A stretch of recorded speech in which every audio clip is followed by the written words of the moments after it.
Bhoot FM. The night comes alive with Graminphone.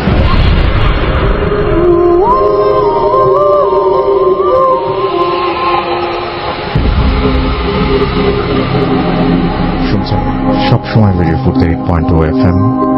আমি রাসেল আছি, সাথে আমার সাথে রয়েছে মাসুম ভাই এবং আজকের অতিথিরা। আপনাদের সবাইকে স্বাগত জানাচ্ছি ফুড এফএমে এবং আশা করছি যে আপনারা সবাই ভালো আছেন, ভালো ছিলেন এবং ভালোই থাকবেন।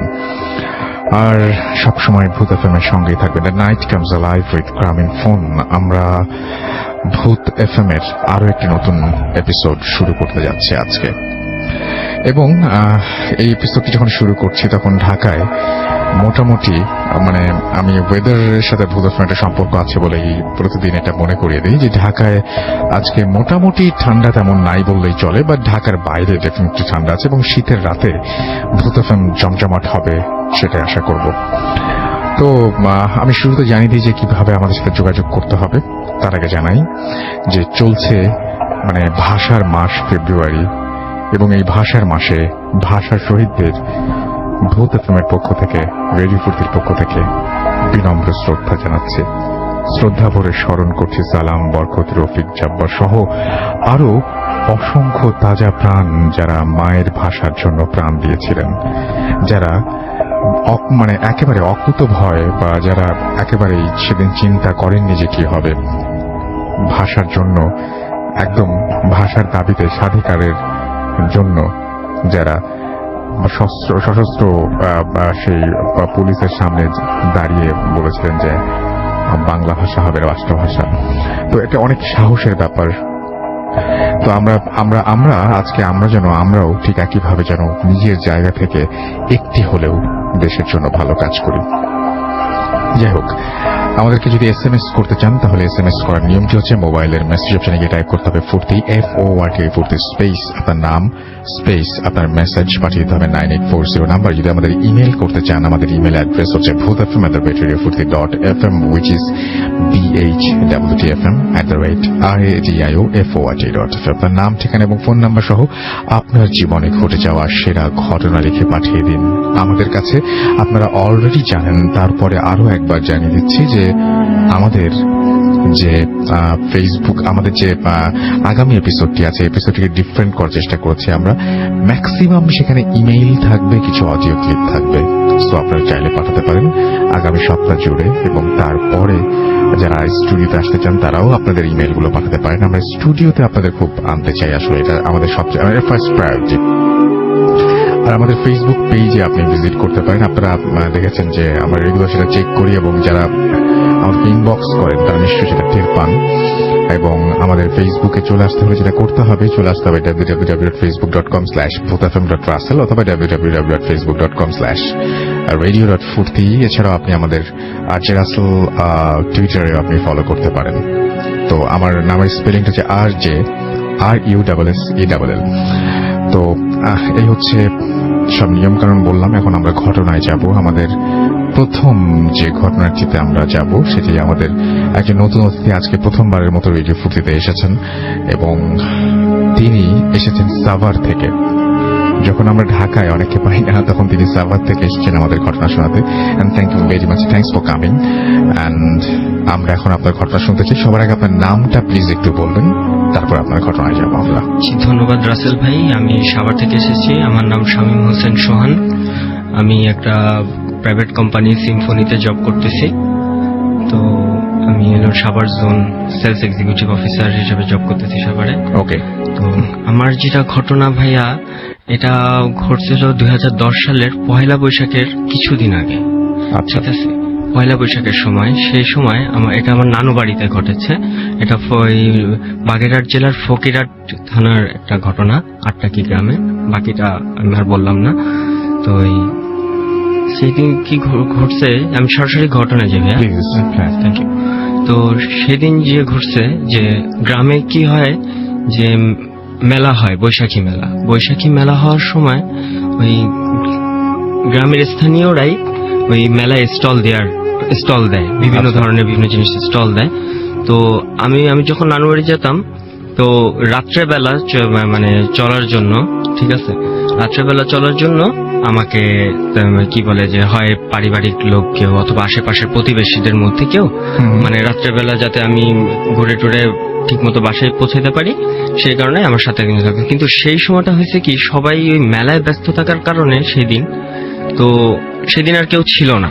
আচ্ছা, আমি আমাদের থেকে জাস্ট গ্রামের বাড়িতে গেছি, সবার সাথে একটু বসতে হয়, একটু কথাবার্তা বলে, যে একজনের দোকান আছে মামা, তার দোকানে বসে কথাবার্তা বলে আমি বাড়ির পথে। বাড়ি কি অনেক রাত হয়ে গেছে, তো রাত প্রায় 11:30টার মতো, আর গ্রামের রাত তো বুঝিনি রাসেল ভাই কিরকম। তো আমি বাড়ির পথে রয়েছি। তো আমাদের বাড়িতে যাওয়ার কথাটা আমি বলতেছি যে কিভাবে যেতে হয়, যে মেইন রোড থেকে একটা ইটের সলিং পড়বে। আচ্ছা, ইটের সলিং থেকে বাম দিকে গেলে আবার পাকার রাস্তা, কিন্তু দুই পাশে হলো বাগান, ইভেন কি মানে কিছু কিছু দূরে আপনার বাড়ি ঘর আছে। তারপর আমাদের বাড়ির এরিয়া শুরু হয়, আমার আত্মীয় স্বজনের বাড়ি আছে। তো আমি ওই মেইন রোড দিয়ে চলে আসছি। তো ততক্ষণ সবকিছু নর্মাল, ঠিক আছে, সবকিছু নর্মাল ছিল।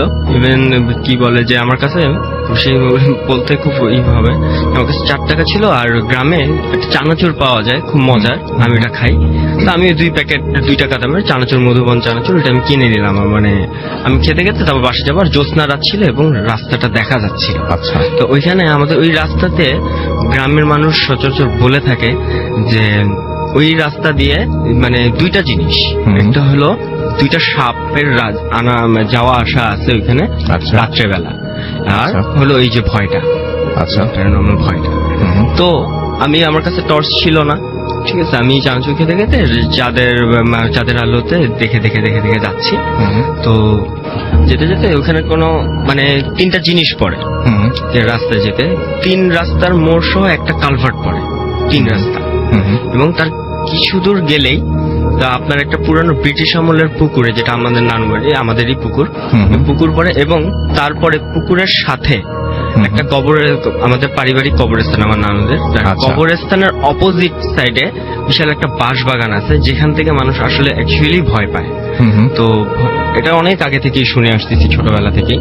আচ্ছা, তো আমি ওইভাবে পথ ধরে হেঁটে যাচ্ছি, বাসায় যাচ্ছি। তো যখনই আমি ওই 3 রাস্তার মোড়ের কালভার্টের কাছে আসছি, তখন ওই খুলনার ভাষা তো আর ঢাকার ভাষা তো একরকম হবে না, ডেফিনেটলি না।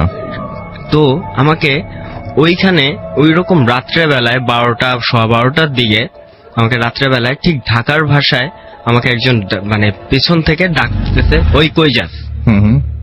আমি না দাঁড়াই গেছি। তো এখানে কাজল নামে একটা মামা ছিল প্রতিবেশী, তো উনি সবসময় আমাকে পৌঁছায় দিত। আচ্ছা, তো আমি কতক্ষণ দাঁড়াই, কিন্তু ওনারা তো মেলায় ব্যস্ত, আমি এটা জানি, তার স্টল নিয়ে তাদের ব্যস্ত, তার স্টল করতেছে। তো আমি কতক্ষণ দাঁড়ানোর পর আমি বললাম, কে কাজল মামা? তখন কোনো অ্যান্সার আসতেছে না। তো এরপরে যাচ্ছি, যখন আমি পুকুরের কাছাকাছি, এবং একটা কনস্ট্রাকশনের বাড়ি বানাচ্ছিল একজন, ঠিক আছে, রাস্তার অপোজিট সাইডে, মানে পুকুরের অপোজিট সাইডে। তো পুকুরের কাছে যখন আসছি, তখন সেম আরো ভরা কণ্ঠ যে ওই কই যাস। এটা বললে তখন আমি একটু ভয় পেয়ে দাঁড়ায় যাই। 2 ধরনের ভয় পাই। 2 ধরনের ভয় পাই কি, মানে আমার মামারা তো এখানে রাজনীতি করে, তো এই রাজনীতি করার কারণে অনেক শত্রুপক্ষ থাকে। আচ্ছা, তাদের হামলা হইতে পারে। গ্রামে তো জানেনি, আপনার মাথার মধ্যে তখন এই সমস্ত জিনিসগুলা ঘুরতেছে। আর একটা জিনিস ঘুরতেছে, ওই যে ভয়টা, মানে ভয়, মানে 2টা মিলায়, মানে বলবো না কম বেশি, মানে 2টাই আমার কাছে মানে লাগতেছে। তো আমি বেশ অনেকক্ষণ দাঁড়ায় থাকলাম, প্রায় 3-3.5 মিনিট। আচ্ছা, 3.5 মিনিট দাঁড়ায়, চুপচাপ দাঁড়ায় থেকে একটু মানে কয়েক কদম হাঁটলে ওই যে কবরস্থানটা আর ওই বাঁশবাগানের মাঝখানে। এবং আমি একটা জিনিস বলতে ভুলে গেছি, যে আমাদের যে কবরস্থানটা আছে, কবরস্থানের অপোজিটে যে বাঁশবাগানটা, ওইখান থেকে ব্রিজের মতো করে একটা মানে বাঁশ গেছে, যেটা কবরস্থান কিছু। তো আমি যখন কয়েক কদম পার হয়ে যখন আমি আসছি, মানে কবরস্থান মাঝখানে রাস্তা, আমি উপরে বাসটা, আর ওই পাশে হলো বাঁশবাগানটা। ঠিক তখন আমাকে বললো, এই তোরে না বললাম এদিকে আইতে, তুই কই যাস?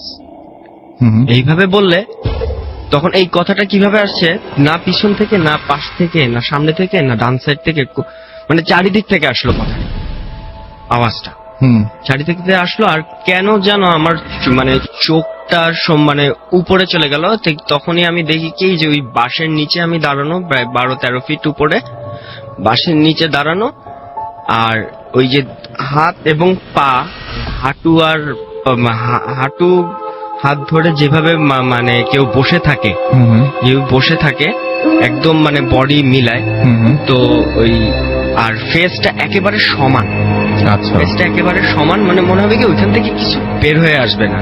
কিন্তু আমি যেটা দেখলাম, আমি তাকানোর পর যে মানে দেখলাম কি যে লাল, মানে কোনো চোখের মনি নাই, কোনো কিচ্ছু নাই, জাস্ট লাল একটা রক্ত, মানে ব্লাড, জাস্ট এ ব্লাড, ব্লাডের চোখ, এবং জিহ্বাটা একদম মানে জিহ্বাটা বের হয়ে আসলো এবং টপ টপ করে রক্ত পড়তেছে। আমার গায়ে না, আমার মানে কোথায় পড়তেছে সেটা আমি খেয়াল করিনি, আচ্ছা। কিন্তু টপ টপ করে রক্ত পড়তেছে। রক্ত পড়া থাকলে সেটা দেখে মানে আসলে আমি লাইফ ফার্স্ট টাইম এরকম জিনিস দেখলাম। তো মানে ওই সময় আমি এবং মানে হামাগুড়ি দিয়ে আসছিল মনে হয় আপনার সামনে? হামাগুড়ি দিয়ে না, এইভাবে বসে আছে, জাস্ট মানে হাত দুটো বাঁকা করে ঝুলিয়ে। করে এইভাবে বসে আছে, মানে মনে হচ্ছে কি আমার দিকে মানে আমার দিকে তাকানো আচ্ছা সমানটা। আর ওইখান আমি যখন তাকালাম তখন ওই কালো, মানে ওই কালো থেকে চোখ মানে চোখ দুইটা লাল হয়ে গেল, আর এই জিহ্বাটা বের হয়ে আসলো। তখন আমি মানে আমি জানি না, আমি মানে ওই সময় মানে মানে সেন্সটা কিরকম ছিল আমার, আমি এটা বলতে পারবো না। জাস্ট এইটুক মনে আছে, আমি এইটুক বলছিলাম যে তুই থাক, আমি গেলাম, এটা বলে আমি দৌড় দিছি। দৌড় দেওয়ার পর আমাদের মানে ওই কেয়ারটেকার ছিল, আমাদের বাড়িতে দেখাশোনা করতো উনি, আমরা না থাকলে। তো ওই আমি যখনই দৌড়ায় উঠানে ঢুকছি, তখন আমি কেয়ারটেকার দেখে একটা চিৎকার করে মানে সেন্সলেস হয়ে যাই, ন্যাচারালি সেন্সলেস হয়ে যায়। এবং পরের দিন ঘুম থেকে সকালে যখন উঠি তখন দেখি আমার গায়ে অনেক জ্বর, অনেক জ্বর ছিল। জ্বর থাকার পর এবং সবার সাথে শেয়ার করলাম বিষয়টা, মানে এই কি হয়েছে, এই ঘটনা হয়েছে, এরকম আমি দেখে ভয় পাইছি। তো সবাই বললো যে হ্যাঁ কিছুদিন ধরে আবারও ভয় পাচ্ছে, মানে আগে ভয় পাইতো, কিছুদিন ধরে আবারও ভয় পাচ্ছে। এই গেল সিনেমাটা, সবই নর্মাল।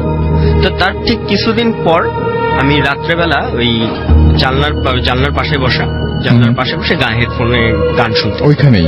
না ওইখানে না, আমার বাসায়। না ওইখানেই। আচ্ছা ওইখানে, সেটাই বলছি। হ্যাঁ, গ্রামেতেই, নানু বাড়িতেই আমি জাস্ট ওই কি বলে যে গান শুনতেছি।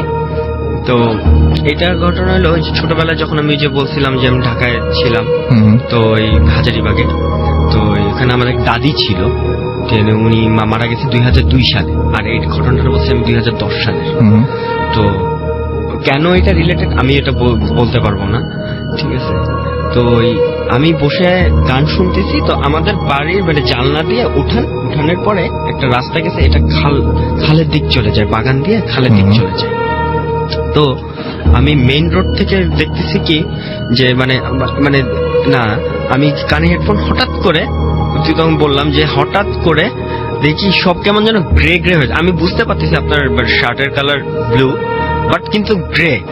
আচ্ছা। আমি দেখতে পাচ্ছি মানে পাতার কালার গ্রিন, বাট গ্রে মনে হইতেছে, গ্রে। ঠিক সেই মুহূর্তে দেখি উনি একটা লাঠি ভর করে হাঁটতো, একটা লাঠি, বড় লাঠি। দেখি কি স্পষ্ট তাকে বোঝা যাচ্ছে, অন্ধকার, তারপরও তাকে বোঝা যাচ্ছে সেই দাদি যে কখনোই ওই মানে বাগেরহাট খুলনা কোথাও যায়নি, সে হাজারীবাগের জন্য হাজারীবাগেই মৃত্যু। সে ওই ভর দিয়ে ওই মানে খালের দিক চলে গেল, বাগান হয়ে খালের দিক চলে গেল। আমি তাড়াতাড়ি জানলা বন্ধ করে দিয়ে, মানে ওই মুহূর্তে তাড়াতাড়ি জানলা বন্ধ করে দিয়ে আমি জাস্ট শুয়ে পড়লাম। সকালবেলা আমি আম্মুকে বললাম, আম্মু এরকম আমি দেখছি। আম্মু তো বলে অ্যাজ ইউজুয়াল যে এগুলা কিছু না, তুমি এখানে আসছো, গ্রামের তোমার পরিবেশই হচ্ছে না, তুমি ঢাকায় চলে যাও, তোমার পড়াশোনা আছে, তুমি ঢাকায় চলে যাও। আমি ঢাকায় চলে যাও, নর্মালি চলতেছিলাম, এমনি পড়াশোনা করা, এদিক যাওয়া, নর্মালি চলতেছিলাম। কিন্তু এটা জাস্ট 1 বছর একটা গ্যাপ গেছে, 1 বছরের ভিতর কিচ্ছু হয়নি, নাথিং, মানে এরকম কোনো কিছুই হয়নি, মানে যেটা মানে আমি নোটিস করব। ঠিক 2012 সালে ফ্যামিলির সাথে একটা কথা কাটাকাটি নিয়ে আমি বের হয়ে যাই বাসা থেকে। বের হয়ে যাওয়ার পর আমি আর কি বলে যে আমি আমার এক বড় ভাইয়ের বাসায় যেয়ে থাকি। তাদের বাসাটা অনেক পুরানো, আচ্ছা, অনেক পুরানো, এই মানে এটা হাজারীবাগে, এটা অনেক পুরানো, পাবেল ভাই। তো পাবেল ভাইয়ের বাসায় যেয়ে থাকি, তো অনেক কাছে শুনি পাবেল ভাই আবার একটু মানে চিকির করতো, হুম। অনেক কিছু জিকির করতো। তো পাবেল ভাইয়ের মুখে শুনতাম, আরো কয়েকজনের মুখে শুনতাম যে তাদের বাসা অনেক পুরানো, কিছু গাছ গাছালি আছে, মানে গাছের বাড়ি বলতো। তো গাছের বাড়ি আছে, তো ওই কি বলে যে ওখানে অনেক কিছু অনেকে দেখে। আন্টি বলে, মানে তার মা, আমার যে আন্টি হুম। বাপের ভাইয়ের মা, উনি দেখছে, বাপের বড় ভাবি দেখছে। তো যেটা আমি দেখছি যে একদিন দেখি কি যে ওই মশারি টাঙায় ঘুমায় আছি, পুরানো বাড়ি যেহেতু মশারির উপরটা একটু বেশি, গাছপালা আছে, তো ঘুমায় আছি, তো মশারি টাঙানো। তো তারপর দেখলাম মানে হঠাৎ করে মানে ঘুম ভাঙছে। ঘুম ভাঙার পর আমি দেখি কি যে খাটো, পেটটা অনেক বড়, মানে মানে আচ্ছা। বলবো কি একদম খাটো কিন্তু পেটটা অনেক বড়, মাথাটাও মানে পেটের থেকে, মাথাটা পেটের থেকে আরো বড়। হুম। এরকম মানে যে আন্টি আছে, আন্টির রুমে ঘুরতেছে। আচ্ছা। আমি এখান থেকে পুরনো বাড়ি তো মানে উকি দিলেই দেখা যাচ্ছে আমি এরকম ঘুরতেছে। তখন আমি পাবেল ভাইয়ের মানে আমি বলি, পাবেল ভাই দেখেন ওইটা কি? পাবেল তো ঘুম, পাবেল ভাই দেখেন ওইটা কি? হুম। তো পাবেল ভাই না হাসতেছে, হাসতে হাসতে বলতেছে কি যে এরকম কিছু না, আমাদের বাসায় থাকলে এরকম অনেক কিছুই দেখা যায়। তখন আমি যে পুরনো এগুলো তাকে বলি নাই, শেয়ার করলাম, বুঝা হইতে পারে অনেক কিছু, কিন্তু আমাদের বাসায় থাকলে এরকম অনেক কিছুই দেখা যায়। এটা পুরানো আমলের বাড়ি, ঠিক আছে, আমাদের বাসায় এরকম অনেক কিছুই ঘটনা ঘটে, এরকম দেখা যায়। তো গেল ওইখানে ওই রকম এভাবে চলে গেল, ওইখানে থাকলাম। এরপর আর কিছু দেখলাম না। আরেকদিন যেটা হয়, আমি ওখান থেকে চলে আসলাম, একটা ম্যাচ ভাড়া করে চলে আসলাম।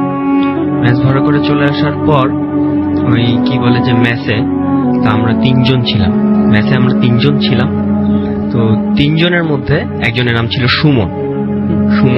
তো সে আমাদের রান্না বান্নার বিষয়টা দেখতো, আমরা কেউ রান্না করতে পারতাম না, সে আমাদের রান্না বান্নার বিষয়টা দেখতো। তো সে হঠাৎ করে একদিন একদম নাই, তার বাড়ি ছিল বরিশাল। তো ওই বরিশালে আমরা এই কন্ট্যাক্ট করলাম যে আচ্ছা হঠাৎ করে সুমন বাজারে গেছে কেন নাই, মানে বেশ কয়েকদিন পর, 4-5 দিন পর। তখন আমরা বললাম যে সুমন তো 2 বছর আগে মারাই গেছে। আচ্ছা, আমরা আপনার ঘটনা বাকিগুলো আরো শুনবো। একটা মানে এখনো নিশ্চয়ই অনেক প্রবলেম হচ্ছে, and thank you very much আপনার স্টোরিগুলো। এবং সেটা যদি আপনার সেই রাতের কথা যদি মনে করা যায়, আপনি যে ভিজুয়ালের কথা বললেন, যে ভদ্রলোকের কথা বললেন, বা ভদ্রলোক বা অশরী যে যাই বলি না কেন, যার কথা বললেন, তার কথা যদি কেউ কল্পনা করেন, তাহলে একটা অদ্ভুত শিশির একটা অনুভূতি যে কারোরই হবে। আবার ঠিক একই সাথে আপনি যে ঘটনাটা বললেন যে পরবর্তীতে আপনি একজন লোককে দেখেছেন যে লোকটির পেটটা অনেক বড়, মাথাটা আরো বড়, সেটাও যদি কেউ কল্পনা করেন তাহলে সেটাতেও ভয় পেতে হবে। আমি এখন একটা ঘটনা আপনাদের শোনাতে চাই, যে ঘটনাটি আমাদের একজন পাঠিয়েছিলেন, তিনি আজকে আসতে পারেননি। তো আমরা খুব চেয়েছিলাম যে তিনি আসেন, কিন্তু তার চাকরির কারণেই তিনি এখানে উপস্থিত হতে পারেনি, জানিয়ে দিয়েছেন। তো আমরা তার ঘটনাটা একটু পড়ে শোনাতে চাই। তো উনি যেভাবে লিখছেন আমি সেভাবে পড়ছি। রাসেল ভাই, আসসালামু আলাইকুম। জানতে চাইবো না কেমন আছেন, কারণ আপনি সবসময় ভালোর তলে। আমার নাম আব্দুস সালাম। আমি গাজীপুরে একটা কোম্পানিতে আইটি অফিসার হিসেবে কাজ করছি। আমার বাড়ি ঝিনাইদহ জেলার শৈলকুপা থানায়। আমি এবং আমার স্ত্রী দুজনেই ভূত এফএমের বড় ফ্যান।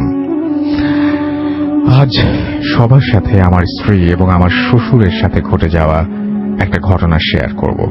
সমস্যার কারণে স্টুডিওতে আসতে পারবো না, তাই ভালো লাগলে সবার সাথে শেয়ার করার অনুরোধ রইল। এই ঘটনাটি আমার স্ত্রী আমাকে বলেছেন। ঘটনাটি প্রায় 17 থেকে 18 বছর আগে। আমার স্ত্রীর বয়স তখন আনুমানিক 5-6 বছর। আমার শ্বশুরের খালা মারা যাওয়ার কারণে আমার শ্বশুর, শাশুড়ি এবং আমার স্ত্রী রওনা হয় আমার শ্বশুরের খালার বাড়ির দিকে। আমার শ্বশুরের খালার বাড়ি আমার শ্বশুর বাড়ি থেকে 5-6 কিলোমিটার দূরে। তখন ছিল বর্ষাকাল। আমার শ্বশুর একটা বাইসাইকেলে এবং আমার শাশুড়ি এবং আমার স্ত্রী ভ্যানে করে যায়। সেখানে পৌঁছানোর পরে গোসল, জানাজা নামাজ পড়াতে আসরের আজান পড়ে যায়। তারপর কবরস্থানে নেওয়া হয় লাশটিকে। একটু কবরস্থানের বর্ণনা দেই। কবরস্থানটি ছিল অনেক পুরাতন। কবরস্থানের আশেপাশে কোনো বাড়িঘর ছিল না। কবরস্থানটির কোনো দেয়াল বা সীমানা বা কোনো গেট ছিল না। কারণ কবর কোনটা ঠিক মতো সেটাও কার কবর কোনটা সেটাও ঠিক মতো বোঝা যেত না। গ্রামের একটা কর্নারে কবরস্থানটি ছিল। বর্ষাকাল হওয়ার কারণে কবরস্থানটিতে হালকা পানি উঠে যায়। কবর খোঁড়ার সময় অনেক কষ্টে কবর খোঁড়া হয়, কারণ পানি উঠে যাচ্ছিল বারবার। লাশটি কবরস্থানে নেয়ার সময় আমার স্ত্রী, কবরস্থানে বর্ষাকাল হওয়ায় কবরস্থানটিতে হালকা পানি উঠে যায়। কবর খোঁড়ার সময় অনেক কষ্ট হচ্ছিল এবং কবর খোঁড়া হয় অনেক কষ্টে কবর খোঁড়া হয়, কারণ পানি উঠে যাচ্ছিল। লাশটি কবরস্থানে নেয়ার সময় আমার স্ত্রী জেদ ধরে সেও কবরস্থানে যাবে। সবাই তাকে অনেক নিষেধ করার পরেও সে কবরস্থানে যাবেই। পরে কান্নাকাটি শুরু করলে আমার শ্বশুরের এক খালাতো বলে ঠিক আছে, এক খালা বলে ঠিক আছে, ও তো ছোট বাচ্চা, নিয়ে চলো, আমার কাছে থাকবে, যেটা আমার খালাতো ভাই হবে, আমার কাছে থাকবে, কোনো সমস্যা হবে না। পরে লাশটিকে কবরস্থানে নেওয়া হয়। আমার শ্বশুর আমার স্ত্রীকে বলে, বাবা তুমি তোমার আঙ্কেলের সাথে এক জায়গায় দাঁড়িয়ে থাকবা, কোথাও যেও না।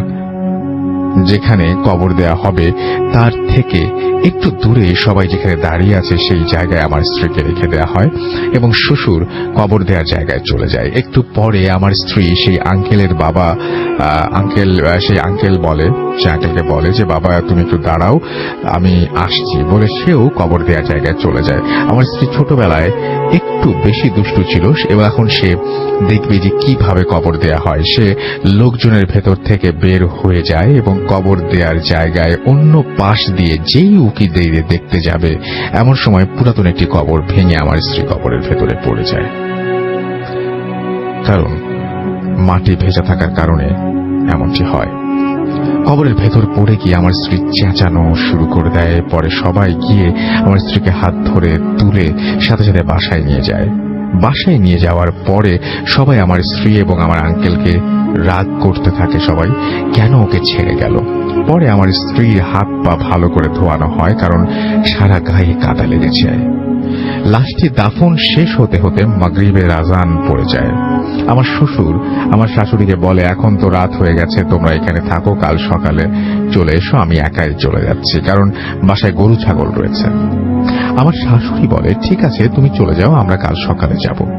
এবার আমার স্ত্রী জেদ ধরে সে বাবার সাথে বাড়ি চলে আসবে। সবাই বলে, বাবা এখন এত রাত হয়ে গেছে, তুমি এখন থাকো, কাল সকালে তোমার মার সাথে যেও।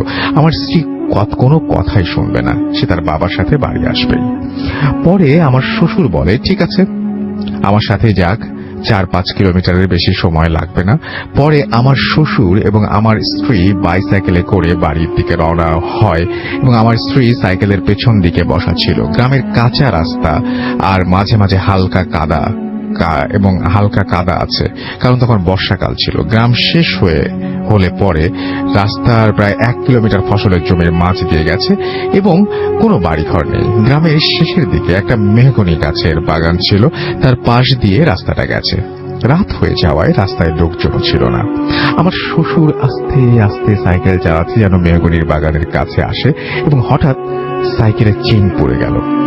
মেহগনি বাগানের কাছে আসে সেই মুহূর্তেই সাইকেলের চেন পড়ে গেল। আমার শ্বশুর সাইকেল থামিয়ে চেনটা ঠিক করলো, চালাচ্ছে যেই মেহগনির বাগানের কাছে আসে তখনই সাইকেলের চেন পড়ে গেল। আমার শ্বশুর সাইকেল থামিয়ে চেন ঠিক করলো। যখন চেন ঠিক করে তখন আমার স্ত্রী সাইকেলের ওপরেই বসা ছিল। আমার শ্বশুর খেয়াল করলো তার পাশ দিয়ে একটা কালো বেড়াল দ্রুত চলে গেল। আমার শ্বশুর চেইন ঠিক করে আবার সাইকেল চালানো শুরু করলো এবং খেয়াল করলো হঠাৎ খুব জোরে বাতাস বইতে শুরু করলো। হঠাৎ করে এত বাতাস, আমার শ্বশুর এবার একটু ভয় পেয়ে যায়। আমার শ্বশুর খুব সাহসী ছিল, সে ওইভাবেই সামনের দিকে এগুতে থাকে। একটু পরে আবারও সাইকেলের চেইন পড়ে যায়। সে আবারও সাইকেলের চেইন ঠিক করে এবং আমার স্ত্রী তখন সাইকেলে বসা ছিল। আমার শ্বশুর আবারও দেখতে পেল তার পাশ দিয়ে সেই কালো বিড়ালটি আবারও দ্রুত চলে গেল। আমার শ্বশুর চিন্তা করলো, কি ব্যাপার, এমনটা হচ্ছে কেন? আমার শ্বশুর আবার যেই সাইকেলে উঠতে যাবে তখন মেহগনির বাগানের দিকে তাকিয়ে যা দেখতে পেল তা দেখার জন্য তা দেখে আমার শ্বশুর খুবই ভয় পেয়ে যায়। সে দেখলো মেহগনি গাছের ডালের উপরে সাদা কাফনের কাপড় পরে একজন লোক বসে আছে, যার দেহ আছে কিন্তু মাথা নেই। এটা দেখে আমার শ্বশুর খুব ভয় পেয়ে যায় এবং আমার স্ত্রীকে সাইকেলের পেছন দিক থেকে সামনে নিয়ে আসে এবং কোলের ভেতরে শক্ত করে ধরে সাইকেল না চালিয়ে ঠেলা শুরু করে যায়। কারণ তখন সে কি করবে ঠিক বুঝে উঠতে পারছিল না। সাইকেল ওভাবে ঠেলতে ঠেলতে মেহগনি বাগান ছেড়ে চলে আসে। কিছু দূর যাওয়ার পরে আমার শ্বশুর আমার স্ত্রীকে বলে, বাবা তুমি এখন চোখ বন্ধ করে থাকো, আমি না বলা পর্যন্ত চোখ খুলবা না। তো আমার স্ত্রী কথা মতো চোখ বন্ধ করে। আমার শ্বশুর দেখতে পায় যে রাস্তার মাঝখানে বিশাল আকৃতির একটা সাদা কাফন পরানো লাশ পড়ে আছে। আমার শ্বশুর এটা দেখে সে আরো ঘাবড়ে যায়, ভাবতে থাকে এবার সে কি করবে। এবার শ্বশুর চিন্তা করলো ভয় পেলে চলবে না, যেভাবেই হোক আমার মেয়েকে নিয়ে বাসায় যেতে হবে। আমার শ্বশুর আমার স্ত্রীকে আবারও বলে, বাবা আমি না বলা পর্যন্ত তুমি চোখ খুলবা না, কারণ আমার স্ত্রী ওইটা দেখলে হয়তো ভয় পেয়ে যাবে এবং কোনো ক্ষতিও হয়ে যেতে পারে। আমার স্ত্রী বলে ঠিক আছে। আমার শ্বশুর দেখতে পেল লাশের পাশ দিয়ে হালকা একটু ফাঁকা জায়গা আছে যা দিয়ে সাইকেল চালিয়ে চলে যাওয়া যাবে। আমার শ্বশুর দেখলো লাশটি কোনো নড়াচড়া করছে না বা কোনো শব্দও করছে না। আমার শ্বশুর সাহস করে সাইকেল চালানো শুরু করলো এবং আমার শ্বশুরকে এবং ঠিক সেই মুহূর্তে আমার স্ত্রী তখন আমার স্ত্রী একটা বাজে গন্ধ পেল এবং আমার শ্বশুরকে বলল, বাবা এটা কিসের গন্ধ? আমার শ্বশুর বলল, কিছু না, তুমি চোখ বন্ধ করে থাকো। এবার আমার শ্বশুর লাশটিকে ভালোভাবে অতিক্রম করে চলে যায় এবং শুনতে পায় পেছন থেকে আমার শাশুড়ি ডাকছে। আমার স্ত্রী বলে, বাবা মা পেছন থেকে ডাকছে, দাঁড়াও, মাকেও সাইকেলে নিয়ে যাই। আমার শ্বশুর বলে, বাবা তুমি চুপ করে থাকো, চোখ বন্ধ করে রাখো, চোখ বন্ধ করে থাকো, আমি না বলা পর্যন্ত চোখ খুলবে না। আমার শ্বশুর খুব জোরে জোরে সাইকেল চালাতে থাকে, কিন্তু দূরে আসার পরে একটি বাঁশ বাগান সামনে পড়ে। নতুন করে বাগান বানানো হয়েছে, মাত্র 20-30টা বাঁশ সেই বাগানে আছে। আমার শ্বশুর একটু দূর থেকে দেখতে পায় বাগানের বাঁশগুলো রাস্তার উপরে ভেঙে পড়ছে, আবার রাস্তা থেকে উপরে উঠে যাচ্ছে। তারপর সে লক্ষ্য করলো সেই মাথা কাটা ব্যক্তি বাঁশ বাগানের মাঝখানে দাঁড়িয়ে আছে এবং তাকে হাত ইশারা করে ডাকছে। এবার আমার শ্বশুর খুবই ভয় পেয়ে যায় এবং সে কি করবে বুঝে উঠতে পারছিল না। বৃষ্টি হওয়ার কারণে রাস্তায় দুই পাশে পানিতে ভরা, রাস্তার দুই পাশে পানিতে ভরা। রাস্তা থেকে নেমে পাশ কাটিয়ে যাওয়ার উপায় নেই। আমার শ্বশুর আমার স্ত্রীকে বুকের ভেতরে করে আয়াতুল কুরসি পড়তে থাকলো। হঠাৎ সে পেছন থেকে সাইকেলের শব্দ শুনতে পেল এবং একটা লোক এসে বলছে, কি ব্যাপার, এত রাতে একটা ছোট মেয়েকে নিয়ে রাস্তার মাঝখানে দাঁড়িয়ে আছেন কেন? আমার শ্বশুর পেছনে ফিরে তাকিয়ে দেখে একটা লোক সাইকেলে করে আসছে। আমার শ্বশুর সেই লোকটিকে হাত পা জড়িয়ে ধরে বলে, ভাই আমার মেয়েটিকে বাঁচান, আমার মেয়েটিকে বাড়ি পর্যন্ত আমার সাথে এগিয়ে দিয়ে আসেন। লোকটি বলে, কেন, কি হয়েছে? আমার শ্বশুর বলে, দেখেন পেছনে বাঁশের বাগানের ভেতরে একটা লোক দাঁড়িয়ে আছে। লোকটি বলে, কই, কিছুই তো নাই। আমার শ্বশুর পেছনে তাকিয়ে দেখে সত্যি কেউ নেই এবং বাঁশগুলোও কোনো নড়াচড়া করছে না। আমার শ্বশুর বলে, আপনি আগে আমাকে বাড়ি পর্যন্ত দিয়ে আসেন, পরে আপনাকে সবকিছু বলছি। অনেক বলার পরে সেই লোক আমার শ্বশুর এবং আমার স্ত্রীকে বাড়ি পর্যন্ত দিয়ে যায়। বাড়িতে আসতে আসতে রাত 1টা বেজে যায়। লোকটি সবকিছু শুনে বলে, ও সবকিছু না, আপনি লাশ দাফন করে আসলেন তাই এমন হচ্ছে। আমি প্রতিদিন অনেক রাত করে ওই রাস্তা দিয়ে চলাফেরা করি, কই আমার সাথে তো কোনোদিন এমন হয়নি। এই বলে লোকটি চলে যায়। আমার শ্বশুর এবং আমার স্ত্রী ঘুমোতে যাবে, এমন সময় আমার শ্বশুর খেয়াল করলো আমার স্ত্রীর শরীর থেকে লাশ পচা বাজে একটা দুর্গন্ধ আসছে। আমার শ্বশুর ভাবলো লাশের কাছে ছিল, সেই জন্য মনে হয় শরীর থেকে এমন গন্ধ আসছে। আমার শ্বশুর আমার স্ত্রীকে বলল, বাবা তুমি তোমার জামা কাপড় চেঞ্জ করে ফেলো। আমার স্ত্রী যে জামা খুললো, আমার শ্বশুর খেয়াল করলো তার জামার পকেট থেকে এক টুকরো হাড় ফ্লোরে পড়লো। আমার শ্বশুর আমার স্ত্রীকে জিজ্ঞেস করলো, বাবা তুমি এটা কোথায় পেলে, তুমি এটা কোথায় পেলে? আমার স্ত্রী বলল, ওই কবরস্থানের গর্তে পড়ে গিয়েছিলাম, তখন আমার হাতের মধ্যে এই হারটি পড়েছিল, আমি ওটা পকেটে নিয়ে এসেছি খেলা করার জন্য। আমার শ্বশুর আমার স্ত্রীকে অনেক বকাঝকা করে এবং হারটি তার কাছ থেকে কেড়ে নেয়। কেড়ে নেওয়ার সময় আমার স্ত্রী ওটা দিতে অস্বীকার করে। তারপরে আমার শ্বশুর জোর করে হারটি কেড়ে নেয় এবং পাশের বাড়ির এক হুজুরের কাছে নিয়ে যায়। হুজুর সবকিছু শুনে বলে, ওই হারটি কোনো লাশের হাতে আঙুলের একটি টুকরো। এই হারটি নিয়ে আসার জন্য রাস্তায় তাদের সাথে ওই ঘটনাগুলো ঘটে। হুজুর আরো বলে, যখন সাইকেলের চেন তুলছিল তখন যদি আপনি আপনার মেয়ে সাইকেলে বসা না থাকতো তাহলে তার ক্ষতি হতো, এবং তার চোখ যদি বন্ধ না করা থাকতো তাহলে তার মাথা কাটা ব্যক্তি দেখে সে ভয় পেত এবং তার ক্ষতি হতো।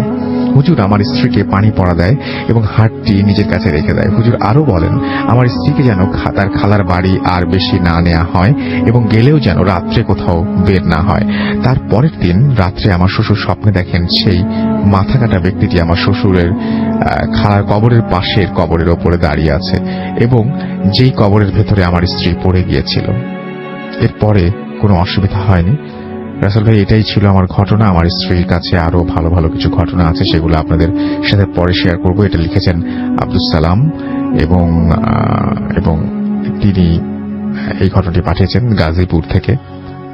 একটা আইটি অফিসার হিসেবে কাজ করছেন একটা কোম্পানিতে। Thank you very much for the beautiful story, and আশা করছি যে আপনি বাকি স্টোরিগুলো যত তাড়াতাড়ি সম্ভব আমাদেরকে পাঠিয়ে দেবেন।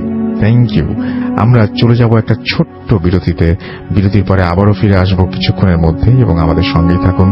স্টে টিউন টু রেডিও ফুর্তি এন্ড ডোন্ট স্টপ দ্য ফুর্তি। Welcome back. শুনছেন সবসময় রেডিও ফুর্তি 80.2 FM। আমি রাসেল আছি সাথে, আমার সাথে রয়েছে মাসুম, এবং আজকের অতিথিরা আপনাদের সবাইকে স্বাগত জানাচ্ছি ফুর্তি এফএমে। আমাদের যদি SMS করতে চান, SMS করার নিয়মটি হচ্ছে মোবাইলের মেসেজ অপশনে টাইপ করুন ফুর্তি, FORT, ফুর্তি স্পেস আপনার নাম স্পেস আপনার মেসেজ পাঠিয়ে দিতে হবে 9840 নাম্বার। যদি আমাদের ইমেইল করতে চান, আমাদের ইমেইল অ্যাড্রেস হচ্ছে bhutfm@radiofurti.fm, which is bhwtfm@radiofurt.fm। আপনার নাম, ঠিকানা এবং ফোন নাম্বার সহ আপনার জীবনে ঘটে যাওয়া বা আপনার জানা সেরা ঘটনা লিখে পাঠিয়ে দিন আমাদের কাছে। ঘটনার শুরুতে অবশ্যই উল্লেখ করুন যে ঘটনাটি আপনি স্টুডিওতে এসে শেয়ার করতে চান, নাকি আপনি চান আপনার ঘটনা আমরা পড়ে শোনাই। আর যারা দেশের বাইরে আছেন তারা সরাসরি অডিও ক্লিপ পাঠিয়ে দিতে পারেন আমাদেরকে। এবং অবশ্যই আমাদের ফেসবুক পেজ ভিজিট করতে ভুলবেন না, www.facebook.com/bhutfm.russell and www.facebook.com/radio.furti। এবং আমাদের টুইট করতে পারেন আমাদের আরজে রাসেল পেজে গিয়ে। আরজে রাসেল এই পেজে গিয়ে আপনি অবশ্যই সেখানে গিয়ে আপনি দেখতে পারেন আমাদের আজকের ভূতাত্মের পোস্ট, এবং সেখানে যে আপনি আপনার কথা জানাতে পারেন। তো যাই হোক, আমি দেখতে পাচ্ছি যে আমরা চলে যাব এখন আমাদের ঘটনায়, এবং আমাদের সঙ্গে রয়েছেন আমাদের হাফেজ মঈনুদ্দিন সাহেব, এবং তিনি রিসেন্টলি একটা ঘটনা তিনি একটা জিনিস এক্সপিরিয়েন্স করেছেন খুব রিসেন্টলি, সেটা তিনি আজকে আমাদের সঙ্গে শেয়ার করবেন। তো আপনাকে স্বাগত জানাচ্ছি ভূতাশ্রমে। শুনি আপনি রিসেন্টলি কি এক্সপিরিয়েন্স করেছেন। আসসালামু আলাইকুম।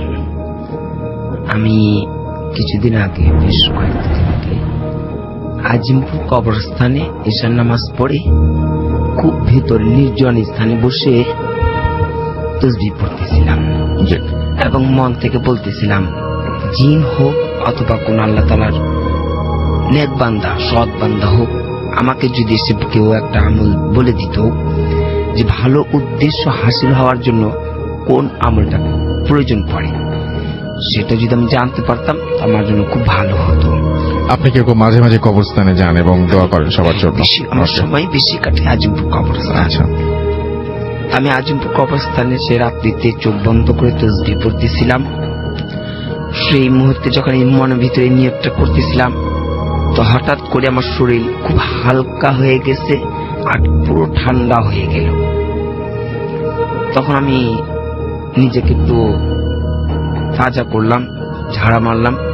তখন আমি আমার সামনে দেখি একটা বাক্সের মধ্যে ছোট বাচ্চা, শিশু বাচ্চার একটা লাশ।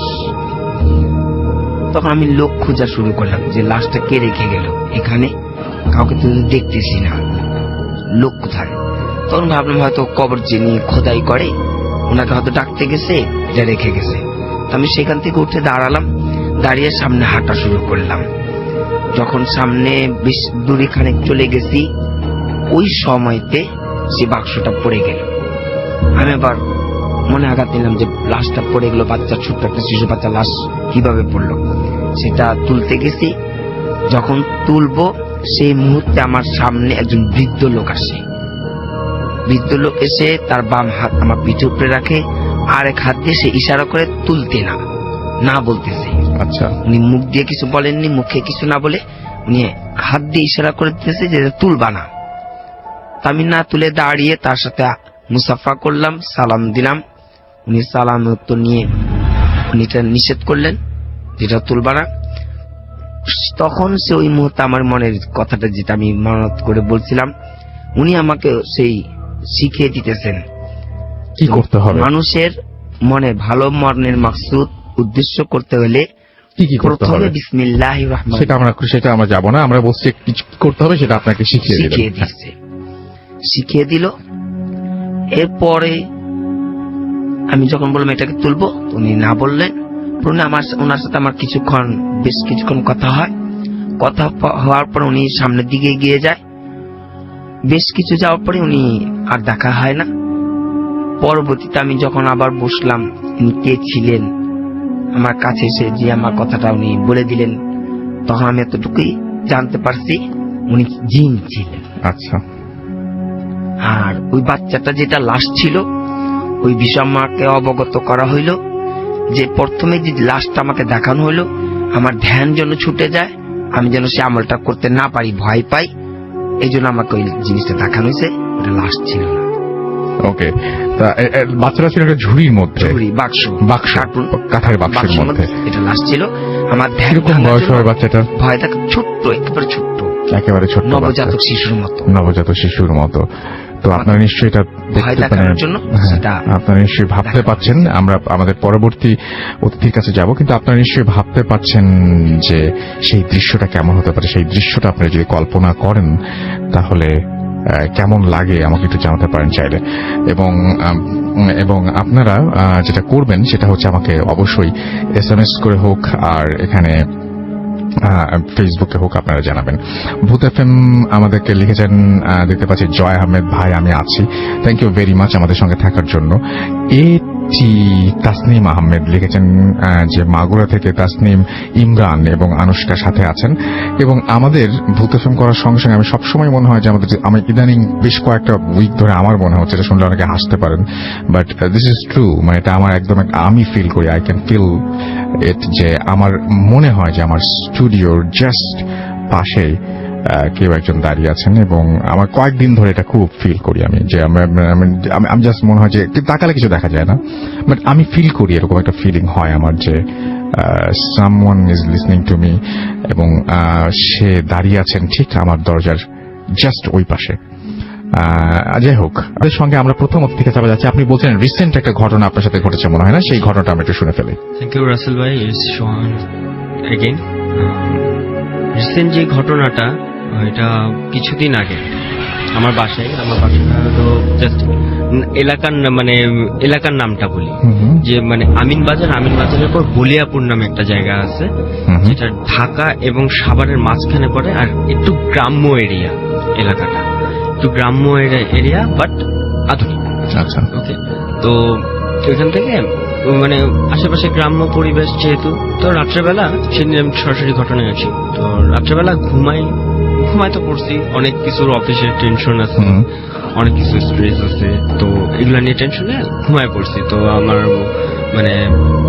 ওয়াইফও ঘুম, আমিও ঘুম, কিন্তু হঠাৎ করে আমার ঘুমটা না ভেঙে গেল, কিন্তু চোখ খুলে নেই।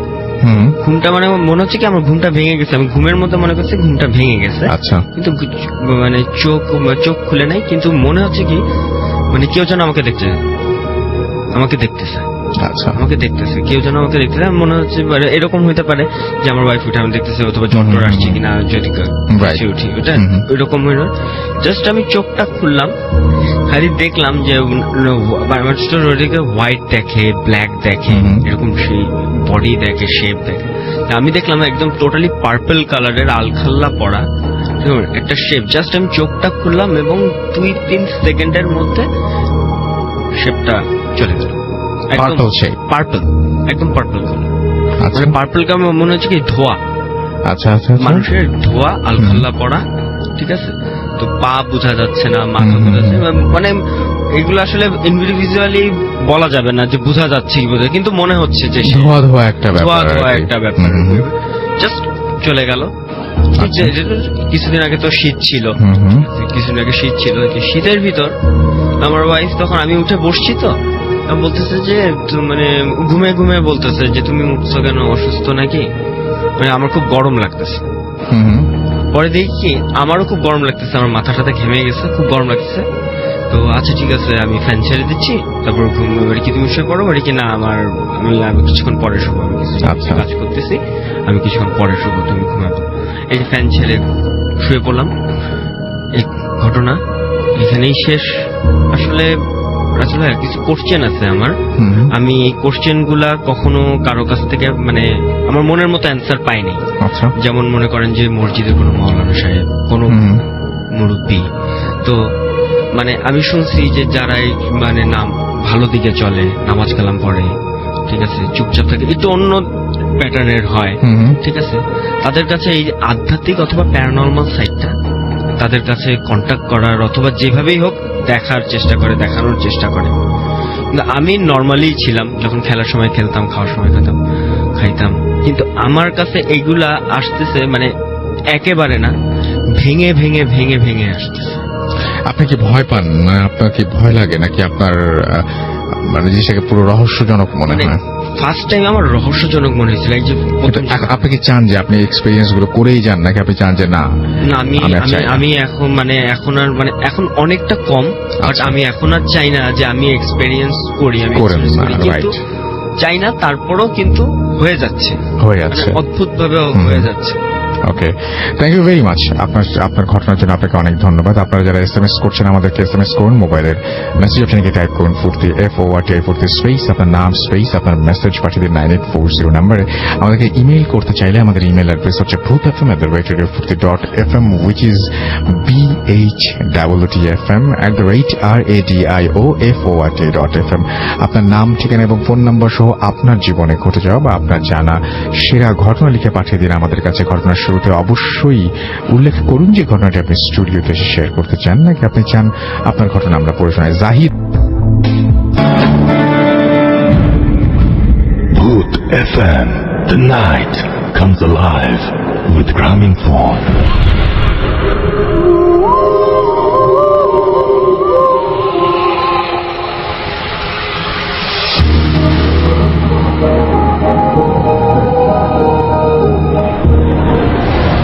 হ্যালো রাসেল ভাই, আমি সোহান, আমি কাউরান বাজারে থাকি, আমি একটা প্রাইভেট কোম্পানিতে জব করি, আমার দেশের বাড়ি বগুড়াতে। আমি এখন অডিয়েন্সকে যে ঘটনা শেয়ার করতে যাচ্ছি, এটা আমার দেশের বাড়ি বগুড়াতে ঘটা একটা ঘটনা। তো এটা 2012 সালের শীতকালের একটা ঘটনা। আমার বাবা চিটাগাংয়ে জব করতেন, তো উনি জব চেঞ্জ করার কারণে উনি একবারে শিফট হন চিটাগাং থেকে বগুড়াতে। তো ওনার আসতে সেদিন ট্রেনে আসছিলেন, উনি ট্রেনে আসতে একটু দেরি হয়ে যায়, তো উনি জানাই দেন ওনার আসতে রাত 3টা বাজতে পারে স্টেশনে। তার কাছে তার সাথে অনেক জিনিসপত্র ছিল, এই জন্যই আমরা মানে আম্মু আমাকে বলে যে তোর বাবা যখন আসবে ওনাকে একটু নিতে যাস, জিনিসপত্র গুলো আছে, হেল্প হবে আর কি। তো ঠিক আছে, রীতিমতো আমি ঘুমাই পড়ি। রাত 3টার দিকে বাবা আমার মাকে ফোন দিয়ে বলে যে আমি ট্রেন স্টেশনে চলে আসছি, তুমি সোহানকে একটু পাঠাই দাও।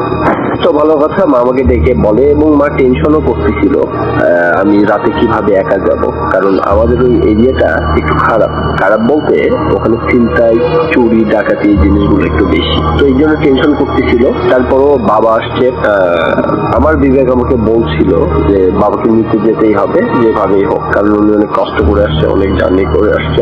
তো ভালো কথা, তো আমি ছিনতাইকারীদের হাত থেকে বাঁচার জন্য আমি যেটা করলাম সেটা হচ্ছে আমি আমার মোবাইল মানি ব্যাগটা বাসাতে রেখে আমি বের হলাম। আর অবভিয়াসলি রাত 3টা বাজে, তখন আমি রিক্সা, সিএনজি বা অন্য কিছু পাবো না। তো আমি রওনা দিচ্ছি, আমি হাঁটতেছি। রাসেল ভাই, পরিবেশটা এত থমথমে ছিল বলার মতো না। আমি 3টা জিনিসের ভয় পাচ্ছিলাম। 1, সুপার ন্যাচারাল কিছু হুট করে যদি সামনে ঘটে যায়। 2, ছিনতাইকারীর ভয়। 3, পুলিশই কোনো ঝামেলা। কারণ এত রাতে একটা ইয়াং ছেলেকে পুলিশ দেখলে বিভিন্ন রকম জিনিস জিজ্ঞাসাবাদ করতে পারে বা অনেক রকম প্রবলেম হতে পারে। তো যাই হোক, আল্লাহর নাম নিয়ে আমি রওনা দিছি। আমি যাচ্ছি যাতে একটা গোরস্থান পার হতে হয়, তো কবরস্থান পার হতে হয়। তো আমি এইটার পাশ দিয়ে যখন যাচ্ছি তখনও আমার অনেক ভয় লাগছে, কারণ আমি শুনছি এই কবরস্থানে অনেকে নাকি অনেক কিছু দেখছে। যাই হোক, আল্লাহর নাম দোয়া কালমা পড়তে পড়তে আমি যাচ্ছি।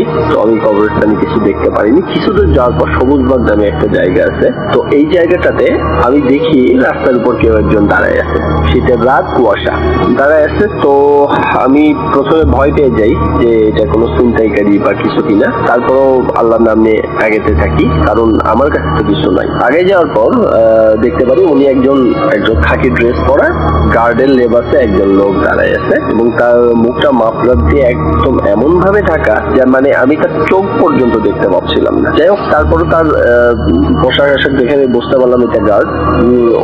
আমাদের ওই এরিয়াগুলো খারাপ হওয়ার কারণে এরিয়াগুলোতে বিভিন্ন সমিতি বা বিভিন্ন মানুষজন, সোসাইটির মানুষজন, ওনারা গার্ড রাখতো দোকান, বাড়িঘর, দোকানপাট পাহারা দেওয়ার জন্য। তো যাই হোক, আমি মনে করছি যে ওনারা গার্ড বা গার্ডের মতনই দেখতে। তো আমি ওদেরকে বললাম যে একটু হেল্প চাইলাম, কারণ একা এত রাস্তা পার হচ্ছে, ওনারা যদি আমাকে একটু হেল্প করে। তো আমি বললাম যে ভাই, একটু প্রবলেমে পড়ছি, সেটা হচ্ছে আমার বাবা আসছে স্টেশনে, তো আমি তাকে নিতে যাচ্ছি। তো এই রাস্তাটা তো খারাপ, আপনি যদি আমাকে একটু আগাই দিতেন রাস্তার মাথা পর্যন্ত। তো উনি আমাকে কোনো অ্যান্সার না দিয়ে ওনার আরেকজনকে ডাক দিল একটা নাম ধরে, নামটা আমার ঠিক মনে নেই। তো দেখলাম উনি একটা রাস্তার ভিতর থেকে, পাশে একটা গলির ভিতর থেকে একটা লোক বের হয়ে আসলো। আমি যার সাথে কথা বলতেছিলাম, এই লোকটার হাইটটা অনেক উঁচু আর কি, উনি লম্বা অনেক এবং অনেক পাতলা। বাট ওই আরেকজন যিনি বের হয়ে আসলো, উনি আবার শর্ট সাইজে অনেক। তো এই কথা বলে ওরা আমার সামনে হাঁটতে শুরু করলো। আমি ওদের পিছনে যাচ্ছি এবং ওরা ভালোই দ্রুত হাঁটতেছে, আমিও দ্রুত হাঁটতেছি। হাঁটতে ভাই, রাসেল ভাই, বলে রাখা ভালো, আমার বাসা থেকে আমার স্টেশনের দূরত্ব 3 কিলোমিটারের মতো। তো আমি স্টেশনের কাছাকাছি চলে আসছি। এসে আমার আর মাথাতে অন্য কিছু নাই, আমি ডিরেক্ট স্টেশনের ভিতরে ঢুকে পড়ছি। ঢুকে দেখে আমার বাবা লাগেজ নিয়ে ওয়েট করতেছে। তো আমার বাবা আমাকে বললো যে বাইরে থেকে একটা সিএনজি নিয়ে আসো, সিএনজি করে যাবো। তো আমি বাইরে যে সিএনজি ঠিক করছি, ঠিক করে বাবাকে নিয়ে এসে সিএনজির কাছে দাঁড়াতেই দেখি ঠিক আমার কাছ থেকে 4-5 হাত দূরে গার্ড দুটো দাঁড়ায় আছে। তখন আমার ওদের কথা হুট করে মনে পড়ছে যে ওহো, আমি তো এই গার্ড দুটোকে নিয়ে আসছি। তো আমি ওদেরকে বললাম যে আপনারা সিএনজিতে ওঠেন, আমরা তো ওই রাস্তা দিয়েই যাবো, আপনাদেরকে নামাই দিয়ে যাবো। তো ওনারা কোনো কথা না বলে সিএনজিতে উঠে পড়লো। আমি আর আমার বাবা পিছনে বসলাম, ওনারা দুজন সামনে বসলো। সিএনজি যাচ্ছে, যেতে যখন ওনাদের ওই এরিয়াতে আসলাম, ওনাদেরকে আমি যেখান থেকে নিচ্ছি, তো ওই এরিয়ার আগে আসতে আমি ড্রাইভারকে বললাম যে ড্রাইভার সাহেব, আপনি একটু ওনাদেরকে নামাই দেন, আমি ওনাদেরকে এখান থেকে নিয়ে গেছিলাম। তো ওনাদের মধ্যে লম্বা যেটার সাথে আমি প্রথম কথা বলছিলাম, উনি বলতেছে একবারে বাসা পর্যন্তই নামাই দিয়ে আস। তো আমি তখন বললাম যে ওনারা একবারে বাসা পর্যন্ত যেতে চাচ্ছে, আমার বাসা পর্যন্ত, যে ওখানে নামাই দিয়ে আসবে ওরা। ভালো কথা, ওনারা বাসা পর্যন্ত গেলে আমি ওনাদেরকে ধন্যবাদ জানালাম, সিএনজি ড্রাইভারকে সিএনজি ভাড়া দিলাম, দিয়ে আমরা বাসার ভিতরে ঢুকে পড়ছি। যথারীতি রাত চলে গেছে। সকালবেলা আমার বাবা বলতেছে যে ওই গার্ড দুটোকে তুমি নিয়ে আসছিলা, ওরা তো গরিব মানুষ, তো রাতে কষ্ট করলো, ওদেরকে কিছু দেওয়া উচিত। তো আমার বাবা কিছু টাকা আমার হাতে দিল ওদেরকে দেওয়ার জন্য। তো আমি বাবাকে বললাম যে বাবা, এখন তো সকালবেলা, ওরা তো আর সকালবেলা ওদেরকে পাওয়া যাবে না, ওরা আসে সন্ধ্যার পরে, ওদের ডিউটি যেহেতু রাতের বেলা। তো আমি সন্ধ্যার বেলা যখন বাসা থেকে বের হব, যাওয়ার সময় ওদেরকে টাকাটা দিয়ে আমি চলে যাব। যথারীতি সন্ধ্যা হলো, আমি বাসা থেকে বের হলাম। বের হয়ে আমি ওদের ওই জায়গায় যেখানে ওদেরকে আমি নিছিলাম আর কি, ওদেরকে সাথে ওই জায়গায় গেলাম। যাওয়ার পর আমি ওদেরকে অনেক খোঁজাখুঁজি করলাম, তো ওদেরকে পাইলাম না। তো পাশে একটা দোকান ছিল, মুদির দোকান টাইপের আর কি। তো দোকানে যে আমি জিজ্ঞেস করলাম যে ভাইয়া এখানে যে গার্ড দুটো থাকে ওনারা কখন আসে, তো উনি আমাকে বললো যে গার্ড কি দরকার আপনার আমাদেরকে। তো আমি বললাম যে না দরকার না, আসলে হয়েছে কি কালকে রাতে ওই আমার বাবা আসছিল, আমি আমার বাবাকে নিতে যাওয়ার জন্য ওনাদেরকে দেখি রাস্তার উপর দাঁড়িয়ে আছে, তো ওনাদেরকে নিয়ে গেছিলাম। তো আমার বাবা আবার কিছু টাকা দিচ্ছে ওনাদেরকে দেওয়ার জন্য, যেহেতু হেল্প করলো। তো আমাকে বলতেছে যে ওরা ওদের ড্রেস আপ কেমন ছিল, ওই দোকানদারটা আমাকে জিজ্ঞেস করতেছে। তো আমি বললাম খাকি ড্রেস পরা ছিল, খাকি কালারের প্যান্ট, খাকি কালারের শার্ট, এবং মাপটাতে ওদের মুখটা এমন ভাবে পেঁচানো ছিল আমি ওনাদেরকে দেখতে পারি নাই, একজন লম্বা করেছিল একজন শর্ট করেছিল। তো উনি কিছুক্ষণ অবাক হয়ে আমার দিকে তাকায় থাকলো এবং কিছুক্ষণ পর আমাকে বললো যে ভাই ঠিক আছে, আপনি যে দুইজনের কথা বলছেন দুইজনের বর্ণনা ঠিকই আছে, বাট ওই গার্ড দুটা আমাদের এখান থেকে চাকরি ছেড়ে চলে গেছে আজ থেকে 3 মাস আগে। আমি তো কথা শুনে আমার গায়ের লোম খাড়া হয়ে গেল, আমি কিছুক্ষণ মানে স্তব্ধ ভাবে দাঁড়ায় থাকলাম, এটা কি, তাহলে কাল রাতে কে ছিল ওই দুইজন আমার সাথে। দোকানদারকে বললাম যে আপনি কি শিওর? তো উনি বলতেছে ভাই এই সমিতির ইয়ে থেকে আমার উপরেই দায়িত্ব থাকে এই যে গার্ড নিয়োগ দেওয়া, গার্ডদেরকে মেনটেন করা, ওদের শিডিউল দেখা। তো আমি আর অনেকে কিছু না বলে আমি বাসায় চলে যাই। বাসাতে বলার ঘটনাটা শেয়ার করার পর আমার বাবাও একটু অবাক হয়ে যান, কারণ তিনি তাদেরকে দেখছে, তারা আমাদের সাথে আসছে দুইজন মানুষের, ব্যাপারটা অনেক অবাক করার বিষয় আর কি। তারপরে এইটার আর কোনো হদিস আমরা খুঁজে পাই নাই দুইজন কে ছিল বাইরেতে। তো পরে আমি অনেক বুজুর্গদেরকে জিজ্ঞেস করাতে ওনারা বলেন যে দেখো, মানুষ যখন কোনো বিপদে পড়ে বা তার কোনো হেল্পের দরকার হয়, আল্লাহ তো তাদেরকে সাহায্য করে এইভাবে। ভালো কিছু জিন যেগুলো আছে এনারা নাকি মানুষকে হেল্প করে, তো এইরকমই কেউ হয়তো আমাকে সেই রাতে হেল্প করে গেছে। এই ছিল আমার ঘটনা। রাসেল ভাই ভালো থাকবেন, আল্লাহ হাফেজ। Booth FM. The night comes alive with Gramophone.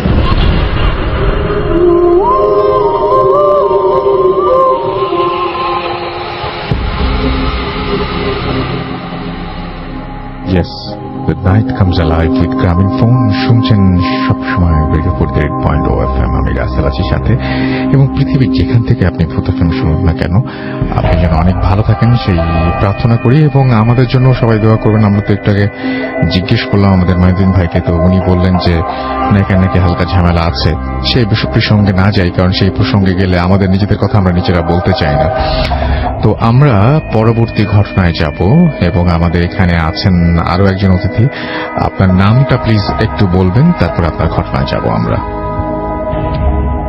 জি, আসসালামু আলাইকুম রাসেল ভাই। জি। আমি ইকবাল হাসান সোহাগ বলছিলাম। জি, আপনার ঘটনায় যাই আমরা। জি, আমি সরাসরি জি। এটা হচ্ছে সিরাজগঞ্জের একটা ঘটনা। জি জি। এই ঘটনাটাই হচ্ছে কি যে আমার বন্ধু, একটা বন্ধু আর বড় ভাই, বন্ধুর নাম হচ্ছে ফাহিম আর বড় জি। ভাইয়ের নাম হচ্ছে ফাহাদ। আচ্ছা। তো ঘটনাটা ঘটে হচ্ছে বড় ভাইয়ের সাথে, ফাহাদ ভাইয়ের সাথে। তো আমার বন্ধুটা হচ্ছে কি যে আমার সাথে পড়াশোনা করতো রাজশাহীতে, আর আমার ওই যে ফাহিমের বড় ভাই যে ফাহাদ ভাইয়া, উনি ঢাকায় পড়াশোনা করতো। তো কোন একটা সময় আমরা হচ্ছে কি যে ফাহাদ ভাইয়ের সাথে মিট করি, তখন ফাহাদ ভাই আমাকে এই ঘটনাটা বলে, যেভাবে বলেন। তো আমি সরাসরি ঘটনায় চলে যাচ্ছি। ফাহাদ ভাইয়া ছুটিতে কোন একটা ভ্যাকেশনের ছুটিতে হচ্ছে ইয়েতে আসেন, সিরাজগঞ্জে ওদের গ্রামের বাড়িতে আসেন। গ্রামের বাড়ির ডিসক্রিপশন আমি একটু দিয়ে দিই যে ওনাদের বাড়ি থেকে প্রায় 500 মিটার, হাফ কিলোমিটার দূরে একটা বাজার আছে। আমি গ্রামের নামটাও বলছি না বা বাজারের নামটাও বলছি না। সেটা হচ্ছে কি যে, তো এই যে হাফ কিলোমিটার রাস্তা, এই রাস্তার মাঝখানে একটু জঙ্গল পড়ে, জঙ্গল, বাঁশের ঝাড়, এগুলো সবগুলাই থাকে। তো উনি কোন একটা ভ্যাকেশনে ঢাকা থেকে ছুটিতে হচ্ছে কি যে গ্রামের বাড়িতে চলে যাওয়ার পরে তিনি গ্রামের বন্ধু বান্ধবের সাথে গল্প করার পরে অনেক রাত পর্যন্ত অনেক কিছু খাওয়া দাওয়া করেন, যেটা হচ্ছে ভাজাপুর, যেটা করে বাজারে যেটা হয় সচরাচর। এটা করার পরে তিনি খাওয়া দাওয়া করে ও বন্ধু বান্ধবের সাথে গল্প গুজব করার পরে প্রায় 11টা বেজে যায় রাত্রি। তখন সবাই যার যার বাড়িতে চলে যায়। ঠিক একইভাবে ফাহাদ ভাইয়াও চলে আসে। আস্তে আস্তে ওই রাস্তা দিয়ে আসার সময় তিনি গ্রামের ওই রাস্তা পরিচিত, ওই রাস্তাতে কিছু হয় না এটা উনি জানেন। এইভাবে উনি কখনো এত রাত্রে আসেননি। তো সেই দিনকে রাত্রে তিনি চলে আসছেন। আসার পরে ঠিক রাস্তার মাঝখানে যখন চলে আসলেন, মানে দুইটার দূরত্বে যখন মাঝখানে তিনি ওই বাসঝাড়ের কাছে, তখন ওই বাসঝাড়ের কাছে খুব জোরে সরসর শব্দ শুরু হয়। যদি কখনো জোরে বাতাস বয় যে শব্দটা হয় বাসঝাড়ে, এরকম শব্দ শুরু হয়। আর হচ্ছে কি যে উনি ওনার গায়ে একটা অনুভব করেন যে একটা উষ্ণ বাতাস ওনার গায়ে লেগে চলে যায়। আচ্ছা, তিনি এটা কিছু মনে করেন না। তিনি সচরাচর রাত্রেবেলায় চলে আসেন। চলে আসার পরে হাত মুখ ধুয়ে ওনার মা ওনাকে বলেন কি যে ভাত খেয়ে যা। তখন উনি বলছেন যে না আমি খাবো না, ভাল লাগছে না। মানে ওনার শরীরটা তখন থেকেই একটু অন্যরকম হওয়া শুরু হয়। আচ্ছা, সে রাত্রে উনি ঘুমিয়ে যান। ঘুমানোর পরে সে রাত্রে তার অনেক জ্বর চলে আসে, হঠাৎ করে অনেক জ্বর চলে আসে। ঘুমের মাঝখানে তিনি গভীর রাত্রে সে ঘুম ভেঙে যায়। ঘুমের মাঝখানে সে দেখে কি যে তার বিছানার চারপাশে 7টা ছায়া দাঁড়িয়ে আছে। 7টা ছায়া? 7টা ছায়া দাঁড়িয়ে আছে। সে মনে করে কি যে আমি হয়তো বা ঘুমের মধ্যে আছি, আমি এটা ভুল করছি হয়তো। তো 7টা ছায়া যেহেতু দাঁড়িয়ে আছে, তখন হচ্ছে কি যে তিনি কি করলেন, আবার ঘুমিয়ে গেলেন। বাট পরের দিন ঠিক একই সময়ে আবার তার ঘুম ভেঙে যায়, কিন্তু পরের দিন সে একেবারে সুস্থ, তার কোনো জ্বর থাকে না, একেবারে সুস্থ মানুষ, কোনো জ্বর নাই। কিন্তু এই যে আগের দিন রাত্রে যেভাবে ঘুম ভেঙে গিয়েছিল, পরের দিন রাত্রেও ঘুম ভেঙে গিয়েছে এবং তিনি স্পষ্ট দেখতে পাচ্ছেন ওই 7টা ছায়া তার বিছানার চারপাশ দিয়ে দাঁড়িয়ে আছে। এবার তিনি মানে ঘরের মধ্যে জিরো লাইট জ্বলছিল, এই জন্য কি যে তিনি এই ছায়াগুলো দেখতে পাচ্ছিলেন। এবার তিনি উঠে বসেছে। উঠে বসার পরে যেটা হয় সেটা হচ্ছে উনার ঘরের একটা দেয়াল, উনার ঘরের এক পাশের দেয়াল একটু ফাঁকা ছিল। ওই ফাঁকা দেয়ালে ওই 7টা ছায়া যে একটা জায়গায় দাঁড়িয়ে যায়। কিন্তু কি যে তখন সে বেড সুইচ থেকে তার ঘরের লাইটটা জ্বালালে তিনি দেখতে পান যে 7টা ছায়া একই মাপে একই পজিশনে 7টা ছায়া দাঁড়িয়ে আছে। সবচেয়ে আশ্চর্যের বিষয়টা হচ্ছে যে সেই 7টা ছায়া পড়ে আছে মেঝেতে। সেই 7টা ছায়া পড়ে আছে মেঝেতে। আচ্ছা, এটা দেখে সে অনেক অসম্ভব ভয় পেয়ে যায়। ভয় পেয়ে যাওয়ার পরে সে ওখানেই সেন্সলেস হয়ে যায়। আচ্ছা, সেন্সলেস হওয়ার পরে খুব জোরে চিৎকার করে সেন্সলেস হয়ে যায়। তখন তার বাবা মা আসেন। আসার পরে তাকে পরের দিন থেকে তার খুব জ্বর চলে আসে, ছাড়ে আসে এভাবে জ্বর আসে। আর যখন জ্বর আসে তখন অনেক বেশি জ্বর আসে। এভাবে তিনি যখন ডাক্তারের কাছে গেলেন, তার ব্লাড টেস্ট করা হলো, ব্লাডে কোনো কিছুই ধরা পড়েনি। ডাক্তার বলছে আপনি একেবারে নর্মাল, কোনো সমস্যা নেই। এরপরে বাড়ির কর্তাদের কথা শুনে একজন হুজুরের কাছে নিয়ে গেলেন। হুজুরের কাছে নিয়ে যে জিনিসটা হলো সেটা হচ্ছে কি যে ফাহাদ ভাইয়া ওনার বাবা মাকে নিয়ে হুজুরের কাছে গেলেন। হুজুর যে ঘরে থাকতেন, এই ঘরে ঢোকার সময় হুজুর দরজা খোলার সাথে সাথে হুজুর বলছেন যে ওই 7 জনকে বাইরে রেখে আসো। আচ্ছা, সবচেয়ে আশ্চর্য বিষয়, এখানে হুজুরকে কেউ কিন্তু কিছুই বলেনি, বাট হুজুর বলছে যে ওই 7 জনকে বাইরে রেখে আসো। তখন ফাহাদ ভাইয়া একটু আশ্চর্য হয়ে যায়, আমার সাথে তো কেউ নেই। তখন বলছে আচ্ছা ঠিক আছে, তোমার সাথে কেউ নেই, কিন্তু আমি দোয়া পড়ছি, তারপর তুমি ঘরের মধ্যে ঢুকো। তারপরে উনি ঝাড়ফুঁক কিছু দিলেন। তারপরে ফাহাদ ভাইয়া ভিতরে ঢুকলেন। ভিতরে ঢুকার পরে ফাহাদ ভাইয়াকে একটা তাবিজ দিলেন। বললেন যে তুমি এটা তোমার ডান হাতে বেঁধে রাখবা। আর উনি বললেন যে কোনো একটা সময় যে তোমাদের বাড়িটা ওই যে বলে যে বাড়িটা বেঁধে দিবে। তো এভাবে আজও ফাহাদ ভাইয়ার হাতে আমি ওই তাবিজটা দেখেছি। আর কি যে ওনাদের বাড়িটা বাঁধা আছে। এরপর থেকে ফাহাদ ভাইয়ের সাথে আর কিছু হয়নি। থ্যাংক ইউ ভেরি মাচ আপনার ঘটনার জন্য। আমরা একটু ফেসবুকের দিকে যাই এবং আমাদের যে পেজ রয়েছে সেই পেজে দেখতে পাচ্ছি যে অনেকে আমাদের লিখছেন। ফুয়াদ ইসলাম আমাদের সাথে আছেন জামালপুর থেকে। তিনি লিখছেন যে অনেক ভয় পাচ্ছি, 7টা ছায়া একটা দেয়ালে এবং 7টা ছায়া মেঝেতে এসে পড়েছে। যারা আছেন এখন ঘরের ভেতরে, তাদের যদি ঘরের দেয়ালে এরকম কোনো কিছু আবিষ্কার করেন তাহলে আমাদেরকে ইমেল করে জানাবেন। আমাদের ফেসবুক পেজ আছে, সেখানেও লিখতে পারেন। এবং আপনারা আজকে মানে এরকম ধরনের কোনো অভিজ্ঞতা যদি কারো হয় আমাদেরকে অবশ্যই জানাবেন। আর আমাদের সঙ্গে যদি SMS আমাদেরকে যদি পাঠাতে চান তাহলে চলে আসুন, পাঠিয়ে দিন আমাদেরকে SMS। মোবাইলের মেসেজ অপশনে গিয়ে টাইপ করুন ফুর্তি, FORT, ফুর্তি স্পেস আপনার নাম স্পেস আপনার মেসেজ পাঠিয়ে দিন 9840 নম্বরে। অনেক অনেক ঘটনা চাই কিন্তু আমরা, চলছে ভাষার মাস, চাচ্ছি আপনাদের কাছ থেকে এমন কিছু ঘটনা যে ঘটনাগুলো শুনলেই আসলেই রক্ত হিম হয়ে যায়, এবং যে ঘটনাগুলো আপনারা লিখে পাঠাবেন আমরা সেই ঘটনাগুলো পড়ে শোনাবো, অথবা অডিও ক্লিপ করে পাঠাবেন, অথবা স্টুডিওতে আসলে তো আমাদের সবসময় আমরা সেখানে রাজি। আমরা এখন চলে যাবো আবার হাফেজ মাইনুদ্দিন ভাইয়ের কাছে তার সেকেন্ড স্টোরি শোনার জন্য, তারপরে আবারও ফিরে আসবো আপনাদের কাছে। Stay tune. আপনার নামটা তো আমরা বলেই দিলাম, আমরা সরাসরি ঘটনায় চলে যাই। ঠিক আছে। আমি একটা মেয়ে জিন ছাড়াতে গেছিলাম। জি। ফেব্রুয়ারি 2 তারিখে তো পরীক্ষার আগে দিয়ে ওকে জিনে যে ধরা, তো ও ছিল, তার গায়ের রংটা ছিল কালো বর্ণ। আমি যখন ওর গার্জিয়ান সবাইকে নিয়ে বসে জিনটাকে হাজির করানো হয় ওর শরীর থেকে, তখন তার গায়ের রংটা একেবারে পরিষ্কার হয়ে গেছে, একেবারে হলুদ বর্ণ, যা দেখতে খুব সুন্দর দেখা যাচ্ছিল। আচ্ছা। মেয়েটার গায়ের রং ছিল কালো, কিন্তু যখন তাকে আমি বসে যখন কাজ করতে জিনকে হাজির করালাম, তখন ওর গায়ের রং একেবারে পরিষ্কার। আর ও কিন্তু চোখে কাজল দেয়নি, তখন তার চোখটার মধ্যে পুরো টানা ধরে কাজল ছিল। যখন সেটা হাজির করলাম তখন আমি তাকে জিজ্ঞেস করলাম যে তুমি কোথা থেকে ধরছো বা কেন বা ধরছো, তুমি চলে যাও।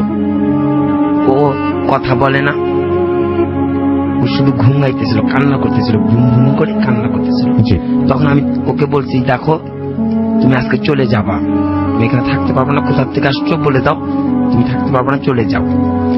ও যখন বারবার কথাটা বলতেছে, ও এমন রাগান্বিত হয়েছে যে ও যখন চোখটা খুলছে, চোখ বন্ধ ছিল তো, চোখটা যখন তাকালো আমাদের দিকে, সাথে সাথে কিছুক্ষণের মধ্যেই ঘরের বাতিটা ফিউজ হয়ে গেছে, আপনি বন্ধ হয়ে গেছে। আর ওর চোখ এমন হয়েছে যা ওর তো সবাই ভয় পাইছে, চোখটা ব্যতিক্রম, পুরো একেবারে ব্যতিক্রম, যা সবাই দিকে ভয়। আর ঘরের বাতিটা ফিউজ হয়ে যাওয়ার কারণে সেই ঘরটাতে এমন আলো হয়েছে, মনে হয়েছে ঘরের মধ্যে আগুন জ্বলতেছে, আগুনের আভা যেমন পুরো ঘরটা লাল করে ফেলে, এরকম ঘরটা আলোকিত হয়ে গেছে। আচ্ছা। এরপরে যখন আমি বললাম যে তুমি চলে যাবা, তখন ও আমাকে বলছে ঠিক আছে যাব, আমাকে লাল শাড়ি দিতে হবে আর একটা মুরগি দিতে হবে। আমি ঢাকেশ্বরী মন্দির থেকে আসছি। আচ্ছা।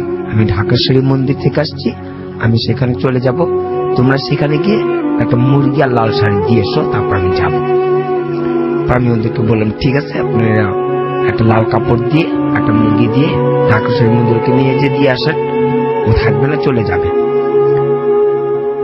পরবর্তীতে তারা সুস্থ হয়ে আসে, সেই জিনটা চলে যায়, সেটা মন্দির থেকে আসা ছিল, ঢাকেশ্বরী মন্দির থেকে। আচ্ছা। এবং আপনি দেখলেন যে যখন চোখ খুললো তখন লাইট ফিউজ হয়ে গেল, লাইট বাকিটা। আচ্ছা। আপনি তো আজকেও আমাদের ফেসবুকের ছবিতে নেই, আপনি ছবি তোলেন না, আপনি টিভি দেখেন না? আমি কখনো টিভি, সিনেমাও দেখেন না? না না, এগুলো কিছু দেখেন না। কিন্তু এই জিনিসগুলো আমরা কিন্তু হরর ফিল্মে মানে দেখি, এবং এই জিনিসগুলো কিন্তু হয় যে এরকম চোখ খুললো লাইট ফিউজ হয়ে গেল, এই জিনিসগুলো কিন্তু দেখেন। মানে ব্যাপারটা হচ্ছে কি যে সমস্ত জিনিস সব মানে মানুষজন শোনেন বা বহুদিন ধরে প্রচলিত, সেই সমস্ত জিনিসই কিন্তু পরে বইয়ে লেখা হয়, সেই সমস্ত জিনিসই কিন্তু মুভিতে উঠে আসে। তো যাই হোক, আমরা এই প্রসঙ্গে আরো কথা বলবো। আমরা আপাতত একটা জিনিস বলে নেই, আমি এই বিষয়ে প্রায় 3-4টা জায়গায় এরকম হয়েছে। যেমন আমি একটা ফ্যাক্টরিতে গেছিলাম, সমস্যা ছিল, যখনই বসছি হাজির করাবো, ওই সময়তে তার 6টা বাতি ছিল, টিউবলাইট গুলো লম্বা, সাথে সাথে শেষ হয়ে গেছে, ফিউজ হয়ে গেছে। পরের লোক আমাকে জিজ্ঞেস করতেছে, ভাইয়া বাতি কেন ফিউজ হয়? তখন হ্যাঁ, বাতি ফিউজ হয়ে গেছে, সেটা নিয়ে আসলাম। ওকে, আমরা ছোট্ট বিরতিতে যাব, বিরতির পরে আবারও ফিরে আসবো। সেই পর্যন্ত আশা করবো আপনারা সবাই আমাদের সঙ্গে থাকবেন। স্টে টিউন টু রেডিও ফুর্তি এন্ড ডোন্ট স্টপ দ্য ফুর্তি। Bhoot FM. The night comes alive with Graminphone.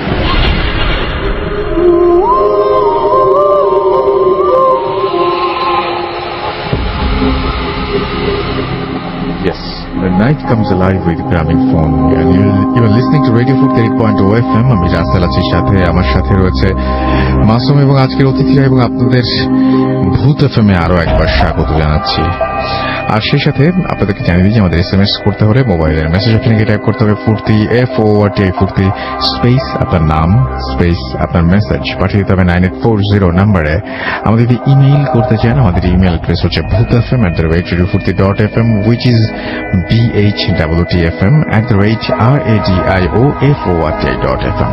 আপনার নাম, ঠিকানা এবং ফোন নাম্বার সহ আপনার জীবনে ঘটে যাওয়া বা আপনার জানা সেরা ঘটনা লিখে পাঠিয়ে দিন আমাদের কাছে। ঘটনার শুরুতে অবশ্যই উল্লেখ করুন যে এই ঘটনাটি আপনি স্টুডিওতে এসে শেয়ার করতে চান, নাকি আপনি চান আপনার ঘটনা আমরা পড়ে শোনাই। আমরা আবারও যাব আমাদের আরেকজন অতিথি যিনি একটু আগে আপনাদের ঘটনা শোনালেন তার কাছে। আপনার নামটা প্লিজ আরো একবার বলবেন, তারপর আপনার ঘটনা যাব আমরা। ধন্যবাদ রাসেল ভাই, আমি সোহাগ বলছিলাম। জি, আমি এই ঘটনাটা বলছি, এটা হচ্ছে আমার বাবার সাথে ঘটে, এটা অনেকদিন আগের। জি। আমি গতবার শোতে যখন এসেছিলাম, তো সেই শোটা শোনার পরে আমার বাবা আমাকে বলছিল যে আমার সাথে একটা ঘটনা আছে, তুমি এই ঘটনাটা শুনতে পারো আর বলতে পারো ইয়েতে ফুর্তিতে। তো আমার বাবা আমাকে যেভাবে বলছিল, এটা অনেক দিন আগের মানে ঘটনা, যেটা হচ্ছে আমার বাবা যখন বিয়েই করেনি, আমরা যখন এখন হইনি তখনকার ঘটনা। অনেক মানে তখন আমার বাবা খুব ইয়াং, 17-18 বছর বয়স, এই টাইপের। তো আমার বাবা হচ্ছে কি যে যখন রাতভর হচ্ছে কি যে অনেক রাত পর্যন্ত জেগে থাকতো আর হচ্ছে অনেক জায়গায় যেত, ঠিক আছে। তো এরকমই আমাদের যে রাজশাহী শহরের যে আলুপট্টি মোড় বলে একটা মোড় আছে, এই মোড়টা হচ্ছে অনেক পুরনো একটা মোড়। আচ্ছা।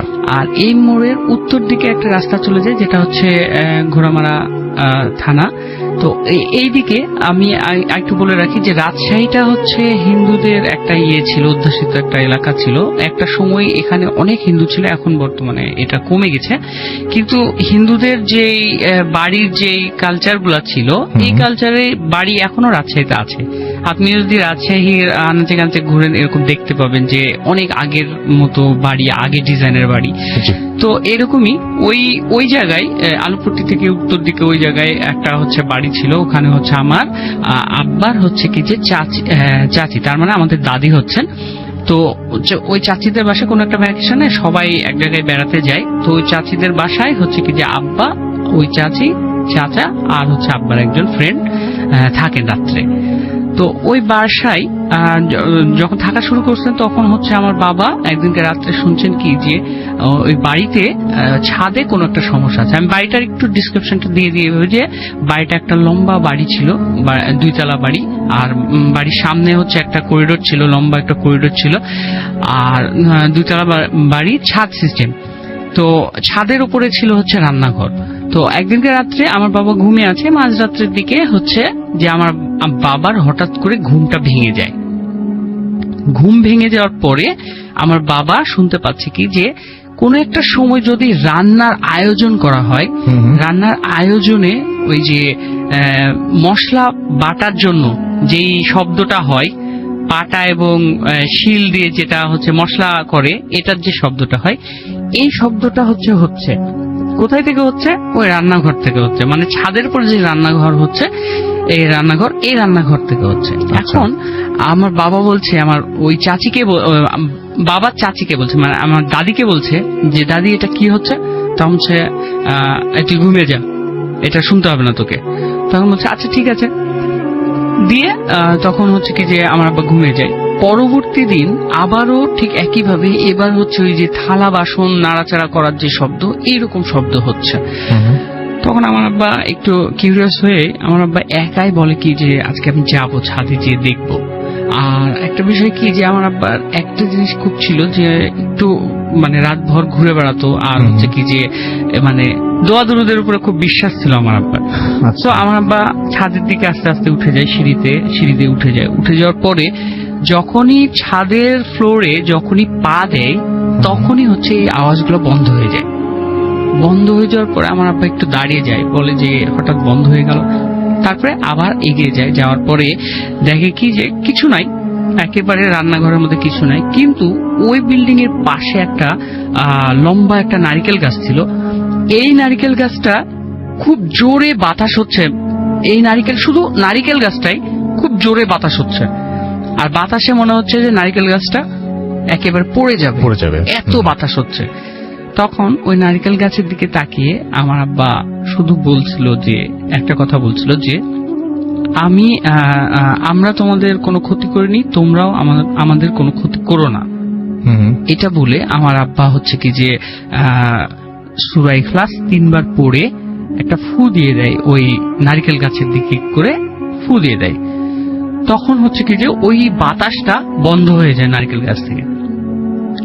এখন ওখানে থাকা তো শেষ হয়ে গেল, যদি ঘটনা হতো মানে এখানে বন্ধ হয়ে যেত ভালো হতো। বাট আমার আব্বা এরপর থেকে বিভিন্ন ধরনের সমস্যা ফেস করা শুরু করে।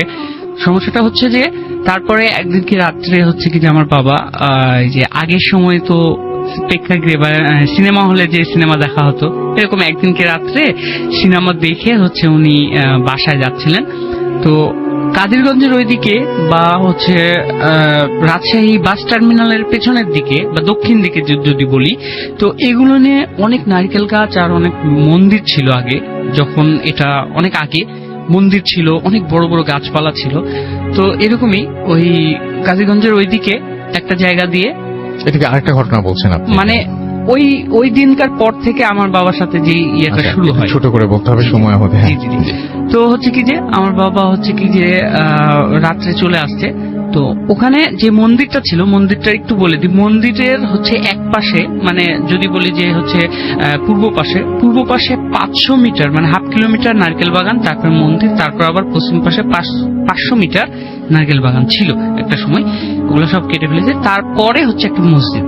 তো আমার বাবা রাত্রেবেলা ওই রাস্তা দিয়ে চলে আসছে। আসার সময় দেখছি কি প্রথম অংশে যে নারকেল বাগান, এখানে ঢোকার সময় দেখছি কি যে একটা এই হিন্দু ধর্মাবলম্বীর যেটা হচ্ছে কালী দেবীর যে একটা অবয়ব, কালো একটা অবয়ব ওই নারকেল বাগানের মধ্যে দাঁড়ায় আছে একটা নির্দিষ্ট ডিস্টেন্স আমার বাবার কাছ থেকে। আচ্ছা, আমার বাবা এই জিনিসটা দেখার পরে তাড়াতাড়ি হচ্ছে কি যে সে করে কি যে মাটি থেকে এক মোট ধুলা তুলে নেয়, ধুলা তুলে নিয়ে ওটাতে 3 বার সূরা ইখলাস পড়ে নেয়। পড়ার পরে তিনি আস্তে আস্তে চলে যান। চলে যাওয়ার পরে যখন মন্দিরের সামনে আসেন তখন দেখেন কি যে ওটা নাই। আবার মন্দির পার হয়ে যখন যান তখন দেখেন কি আবার ওই জিনিসটা আছে। তারপরে উনি ওই সূরা ইখলাস পড়া ওই মাটিটুকু ওইদিকে ছুঁড়ে মারেন। ছুঁড়ে মেরে যখনই ছুঁড়ে মারেন তখনই ওটা ভ্যানিশ হয়ে যায় ওখান থেকে। তারপরে হচ্ছে তিনি মসজিদের কাছে যে ওই বারান্দায় যে বসে পড়েন। তখন ইমাম সাহেব বের হয়ে এসে বলে কি যে কি ব্যাপার, এত রাত্রে তুমি মসজিদের বারান্দায় কি করছো? তখন আমার বাবা বলে যে হুজুর এই ঘটনা যে আমার সাথে এরকম যায়। তখন বলছে কি যে ঠিক আছে তুমি চলে যাও, আর কিছু হবে না। এরপরে আরেকদিন আমার বাবা হচ্ছে কি যে আমাদের হুজুর বলছে যে বলেন। আমাদের হুজুর বলছে কি যে তোমরা কোরআন পড়তে আসো, এই জায়গায় কুলখানি হবে, কোরআন পড়তে আসো। তো কোরআন পড়তে এসে তখন হচ্ছে কি অনেক রাত্রি হয়ে যায়। আমার বাবা বলছে কি যে ঠিক আছে হুজুর আমরা চলে যাচ্ছি। তো চলে যাওয়ার সময় আমাদের কাদিরগঞ্জে একটা সময় অনেক বড় বড় পাইকরের গাছ ছিল। তো 4 জন বন্ধু ছিল, 4 জন বন্ধু 3 জন বন্ধু এক রাস্তা দিয়ে চলে যায়, আমার বাবা আর এক রাস্তা দিয়ে চলে আসে। দেন তখন হচ্ছে কি যে আমার বাবাকে বলছে কি যে ওই পাইকর গাছ থেকে অনেক বড় বড় ঢিল পড়া শুরু হয়। তখন আমার বাবা বলে কি যে আবার সেই কথা, কোরআন শরীফ যেহেতু সাথে আছে, তখন 4টা ঢিল কুড়ে নিয়ে ওই গাছটাকে বন্ধ করে দেয়। তখন আমার বাবা যখন বাসায় যায় তখন আমার বড় মা বলে যে তুমি কি করে এসছো? তখন বলে যে না কিছু না। তো তখন বলে যে ঠিক আছে যাও ঘুমিয়ে যাও। পরবর্তী দিন যখন ফজরের নামাজ পড়তে যান, মৌলানা সাহেব তখন ফজরের নামাজ পড়ে তখন বলে কি যে শের মোহাম্মদ তুমি এখানে আসো। যখন যায় তখন একটা জোরে থাপ্পড় দেয়। থাপ্পড় দেওয়ার পরে বলে যে তুমি কালকে রাত্রে কি করেছো? তখন হচ্ছে কিছু করিনি তো। তখন হচ্ছে তুমি কালকে রাত্রে একটা গাছ বন্ধ করে দিয়ে আসছো। আশ্চর্যের বিষয় যে এখানে দুইজনকেই আমাদের বড় মা এবং মৌলানা সাহেব দুইজনকেই হচ্ছে কি যে স্বপ্নের মাধ্যমে দেখানো হয় যে আমাদেরকে আটকে দিয়েছে, আমাদেরকে ছাড়িয়ে দিতে বলে। তো তখন মৌলানা সাহেব বলেন যে ঠিক আছে ছাড়িয়ে দেন, তাহলে হচ্ছে ছাড়িয়ে দাও, তাহলে আর কোনো সমস্যা হবে না। এরপর থেকে আমার বাবার আর কোনো সমস্যা। Thank you very much. আমরা পরের ঘটনায় যাব হাফেজ মহিউদ্দিন ভাইয়ের কাছে। তার একটা ঘটনা রয়েছে, সেটা আমরা শুনবো। জি। নতুন বাড়ি আমাদের এলাকার থেকেই, লালবাগ এলাকার কাছেই নতুন বাড়ি তৈরি করার পরে তো বাড়িটা তো বেশ পুরনো ছিল। যখন ভাঙা হয়েছে বাড়িটা, সেই বাড়ি থেকে কান্নার শব্দ হতো। পরে তারা এই বাড়িটা হুজুরকে কিনা বাঁধাই দিলেন। পরবর্তীতে যখন নতুন বাড়ি করা হলো, দোতলা বাড়িটা খুব দ্রুত করে কালারিং করেছেন, কিন্তু সেখানে এখনো লোকজন কেউ বসবাস করেননি, যাননি এখনো। কিন্তু প্রতিটা রুমের মধ্যে এবং প্রতিটা দরজার কাছে সামনে দিয়ে রক্ত দিয়ে লেখা ছিল ওম লিখে রাখছে, এবং ঘরের ভিতরেও সে রক্তটাকে ওম লেখা। তো যখন উনি দেখলেন এই রক্তের ভেজা প্রতিটি দরজার সামনে এবং ঘরের ভিতরে ও দেয়ালে ওম লেখা, উনি খুব ঘাবড়ে গেলেন যে কি ব্যাপার, এটি কি? ঘরে তো কোনো লোক নেই, ঘরে কোনো লোক এখনো আসে নেই, থাকে নেই, এই রক্ত দিয়ে দেয়ালগুলো নষ্ট করলো কি? আর তখন উনিও বুঝতে পারছেন যে ঘরটা কেমন গুমট বাঁধা ভার লাগে। তখন সেই মৌলানা সাহেবদেরকে বললেন যে আপনারা যে ঘর বাঁধা দিয়ে আসছেন, আমার এরকম কোন সমস্যা দেখা দিতেছে, প্রতিটা দেয়ালের মধ্যে রক্তের মধ্যে ওম লেখা। তখন হুজুর এসে বলতেছে যে ঠিক আছে, এটা তো আমাদের পক্ষে সম্ভব না, আমরা পারবো না, আপনারা অন্য কাউকে স্মরণ করতে পারেন। পরবর্তীতে সে আমার কাছে আসে, আমি সেখানে উপস্থিত হয়ে যখন আমি বসি, তখন আমি বুঝতে পারি যে এটা জিনের আস্তে আছে। তো রাত্রে ওদের সাথে আমি বললাম রাত্রে 8টার দিকে আমার সাথে বসেন। রাত্রে বসলো, আমি কোরআনের থেকে একটা সূরা আয়াত কাগজের মধ্যে লিখি।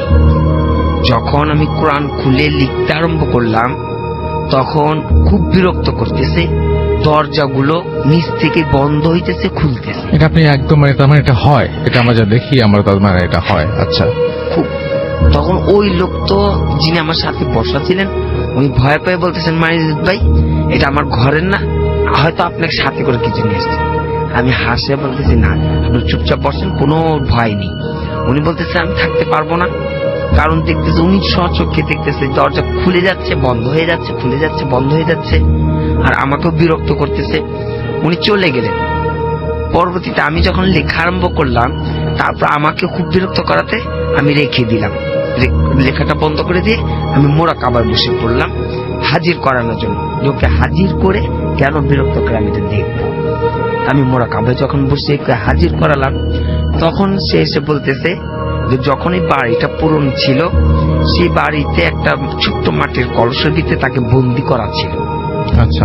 যখন মিস্ত্রি ঘর যে যারা কাজ করে, তখন ওটা ভেঙে গেছে, যখন খুঁড়ছে ভেঙে ফেলাতে ও মুক্তি আজাব পেয়ে গেছে। উনি বলতেছে এখন এই বাড়ি আমি থাকবো, আর কাউকে থাকতে দিব না। আমি যেহেতু ছাড়া পেয়ে গেছি, আমাকে এখন বন্দি করাও যাবে না, আমাকে তাড়ানো যাবে না, আমি এই বাড়িতেই থাকবো, আর এইখানে কাউকে আসতে দিব না। পরে আপনি কি তাকে তাড়িয়েছেন এখান থেকে? ওকে, থ্যাংক ইউ ভেরি মাচ। আমরা একটা ছোট্ট বিরতিতে যাব এবং বিরতির পরে আমরা আবারও ফিরে আসবো। সেই পর্যন্ত আশা করছি আপনারা আমাদের সঙ্গেই থাকবেন। স্টে টিউন টু রেডিও ফুর্তি এন্ড ডোন্ট স্টপ দ্য ফুর্তি। Bhoot FM. The night comes alive with Gramophone.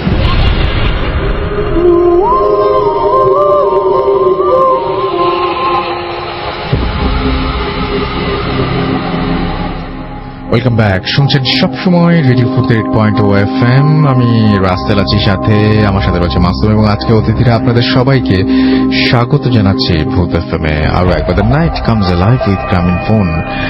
আর আপনারা শুনছেন সবসময় রেডিও ফুর্তি। রাজিন আমাদের এসএমএস করেছেন আমাদেরকে MH মোমিন ফ্রম গাজীপুর। এছাড়াও ANF আমিনুল হক আমাদের সাথে আছেন শাহজাহানপুর থেকে। এছাড়া আমাদের সাথে রয়েছেন তুলি। এছাড়া আছেন আমাদের সাথে সালমান মনির, এবং আমাদের সাথে রয়েছেন দেখতে পাচ্ছি আমাদেরকে সাগর আমাদের সঙ্গে রয়েছেন। এছাড়া আমাদেরকে দেখতে পাচ্ছি আমাদের সাথে রয়েছেন অন্তু। এছাড়াও MD হাবিব আমাদের সাথে আছেন। আমাদের সাথে রয়েছেন স্বাগত লালপুর থেকে। এছাড়া মেহেদী হাসান চাঁপাইনবাবগঞ্জ থেকে আমাদের সঙ্গে আছেন। আমাদের সঙ্গে রয়েছেন দেখতে পাচ্ছি আশরাফ সিলেট থেকে। এছাড়া আমাদের সঙ্গে রয়েছেন দেখতে পাচ্ছি নাসিম ফার্মগেট থেকে। আমাদের সাথে দেখতে পাচ্ছি SK শামীম আছেন। তারপরে সৈকত আমাদের সঙ্গে রয়েছেন। অনামিকা ফরিদপুর থেকে আমাদের সঙ্গে আছেন। আমাদের সঙ্গে রয়েছেন আজমিরা। এছাড়া আমাদের সঙ্গে রয়েছে দেখতে পাচ্ছি ফুর্তি শুভ চক্রবর্তী। এছাড়া আমাদের সাথে রয়েছেন দেখতে পাচ্ছি আরো অনেকেই। আপনি যদি থাকতে চান, আপনি যদি আমাদের SMS করতে চান, তাহলে মোবাইলের মেসেজ অপশনে গিয়ে টাইপ করুন ফুর্তি FORT ফুর্তি স্পেস আপনার নাম স্পেস আপনার মেসেজ পাঠিয়ে দিন 9840 নাম্বারে। আমরা চলে যাব আমাদের পরবর্তী ঘটনায়। আমাদের নতুন একজন অতিথি আছেন, তার নামটা আমরা একটু জানতে চাই। আপনার নামটা প্লিজ একটু বলবেন, তারপর আপনার ঘটনা শুনবো আমরা। আমার নাম নজরুল ইসলাম অপু। আমি কুস্তলা থেকে এসেছি। জি, আমি এখন উদ্ভিদ বিজ্ঞানে অনার্স করছি, অনার্স থেকেও বসে পড়ছি। আচ্ছা, শুনি আপনার ঘটনা। আমি আমার স্টোরিতে চলে যাচ্ছি। যেটা আপনি আমাদের পাঠিয়েছেন সেই ঘটনাটা আমরা শুনি। আচ্ছা, ঠিক আছে। জি, ঘটনাটি হচ্ছে 2009 সালে। তখন আমি নবম শ্রেণীর স্টুডেন্ট। রাসেল ভাই বলে রাখা ভালো, আমি সব সময় 5 ওয়াক্ত নামাজ পড়ি এবং আমি একজন কোরআনে হাফেজ। আচ্ছা, তো সবসময় 5 ওয়াক্ত নামাজ পড়ি, এটা মানে আমার একটা অভ্যাস। আমাদের এলাকার একটি ঘটনা।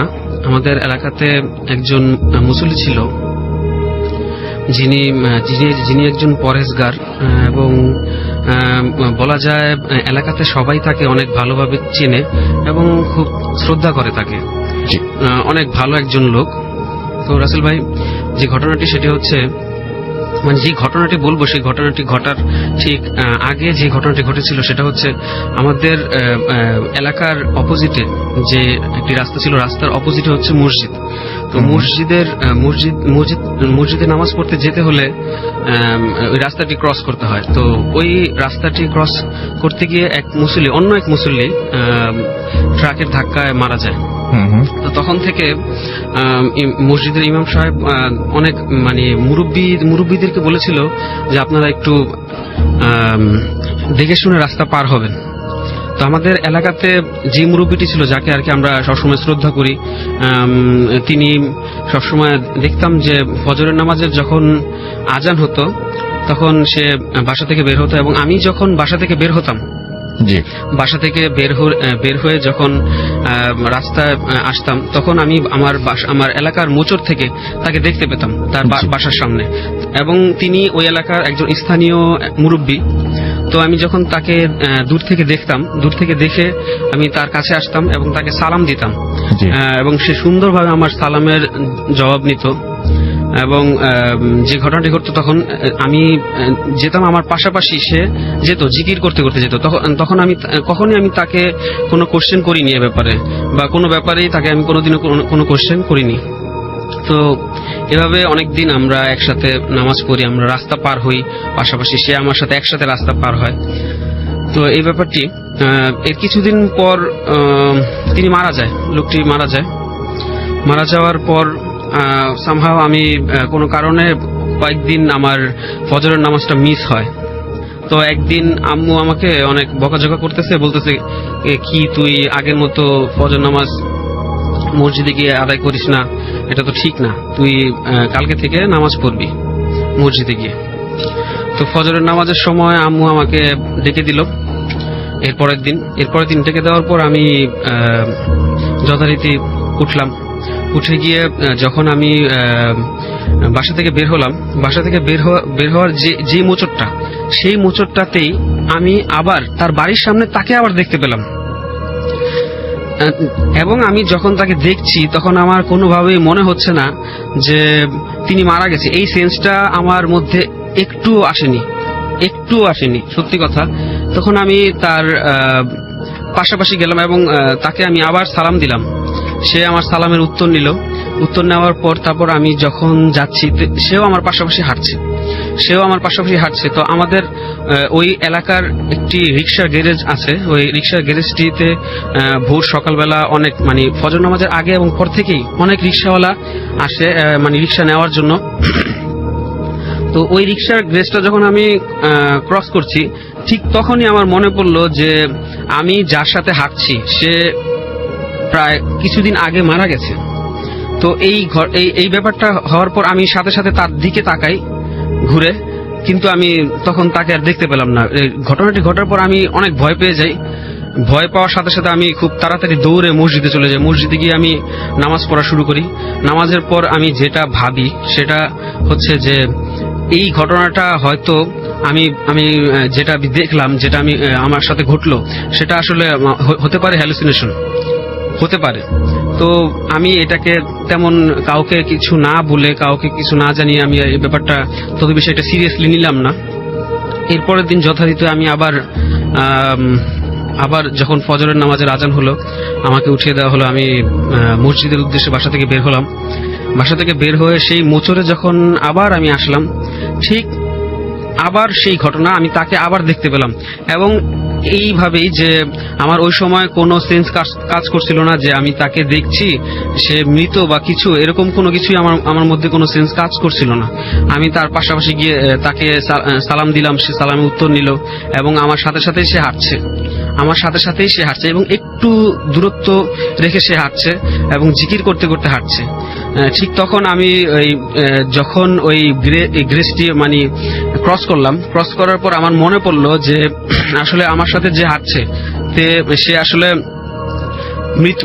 কিন্তু সেই সময়টাতে আমি আর পিছনের দিকে তাকালাম না। তখন আমার একটু ভয় হলো যে যদি আমি পিছনের দিকে তাকাই তাহলে হয়তো কিছু একটা ঘটবে। তো আমি সাথে সাথে হাঁটতে থাকলাম এবং দ্রুত হাঁটতে থাকলাম এবং সেও আমার সাথে হাঁটতে থাকলো। তো হাঁটতে হাঁটতে মসজিদ পর্যন্ত যখন আমরা গেলাম, আমি মসজিদে ঢুকবো তখন আর কি পিছন ঘুরে হয়তো জুতা নেওয়ার জন্য অথবা সামহাও কোনো কারণে আমি পিছনের দিকে ঘুরলাম এবং যেটা দেখলাম সেটা হচ্ছে তিনি আমার দিকে হাত বাড়িয়ে আছে। এই অবস্থাতেই আমি তাকে আস্তে আস্তে ভ্যানিশ হতে দেখলাম। এমন ভাবে আমি এরকম জিনিস কখনো কল্পনা করিনি যে এরকমটা হয় কিনা, যে মানুষ চোখের সামনে ভ্যানিশ হয়ে যায় কিনা। তো দেখলাম যে একদম ভ্যানিশ হয়ে গেল এবং আমি তখনও ভয় পেলাম, কিন্তু এতটুকু সাহস ছিল যে এটা হচ্ছে মসজিদ, আমার কোনো ক্ষতি হবে না ইনশাল্লাহ। তো এটা ভেবে আমি মসজিদে চলে গেলাম। মসজিদে গিয়ে নামাজ আদায় করলাম। নামাজের পর আমি তখন ওই মসজিদের হুজুরকে ব্যাপারটি আমি বললাম যে এরকম একটা ঘটনা। তো মসজিদের হুজুর আমাকে বলল যে এটা হয়তো তুমি সবসময় অভ্যস্ত ছিল তার সাথে নামাজ পড়তে যাওয়ার ক্ষেত্রে, হয়তো সে এই জন্যই হয়তো তোমাকে দেখা দিয়েছে। তো মসজিদের হুজুরটি কোনো কারণে এই ব্যাপারটি তার ছেলের সাথে আলোচনা করে, তার ছেলেকে জানানোর পর এরপর থেকে আমি আর কখনো এই ঘটনার সম্মুখীন হইনি। এই ঘটনাটি আর কোনোদিনও ঘটেনি।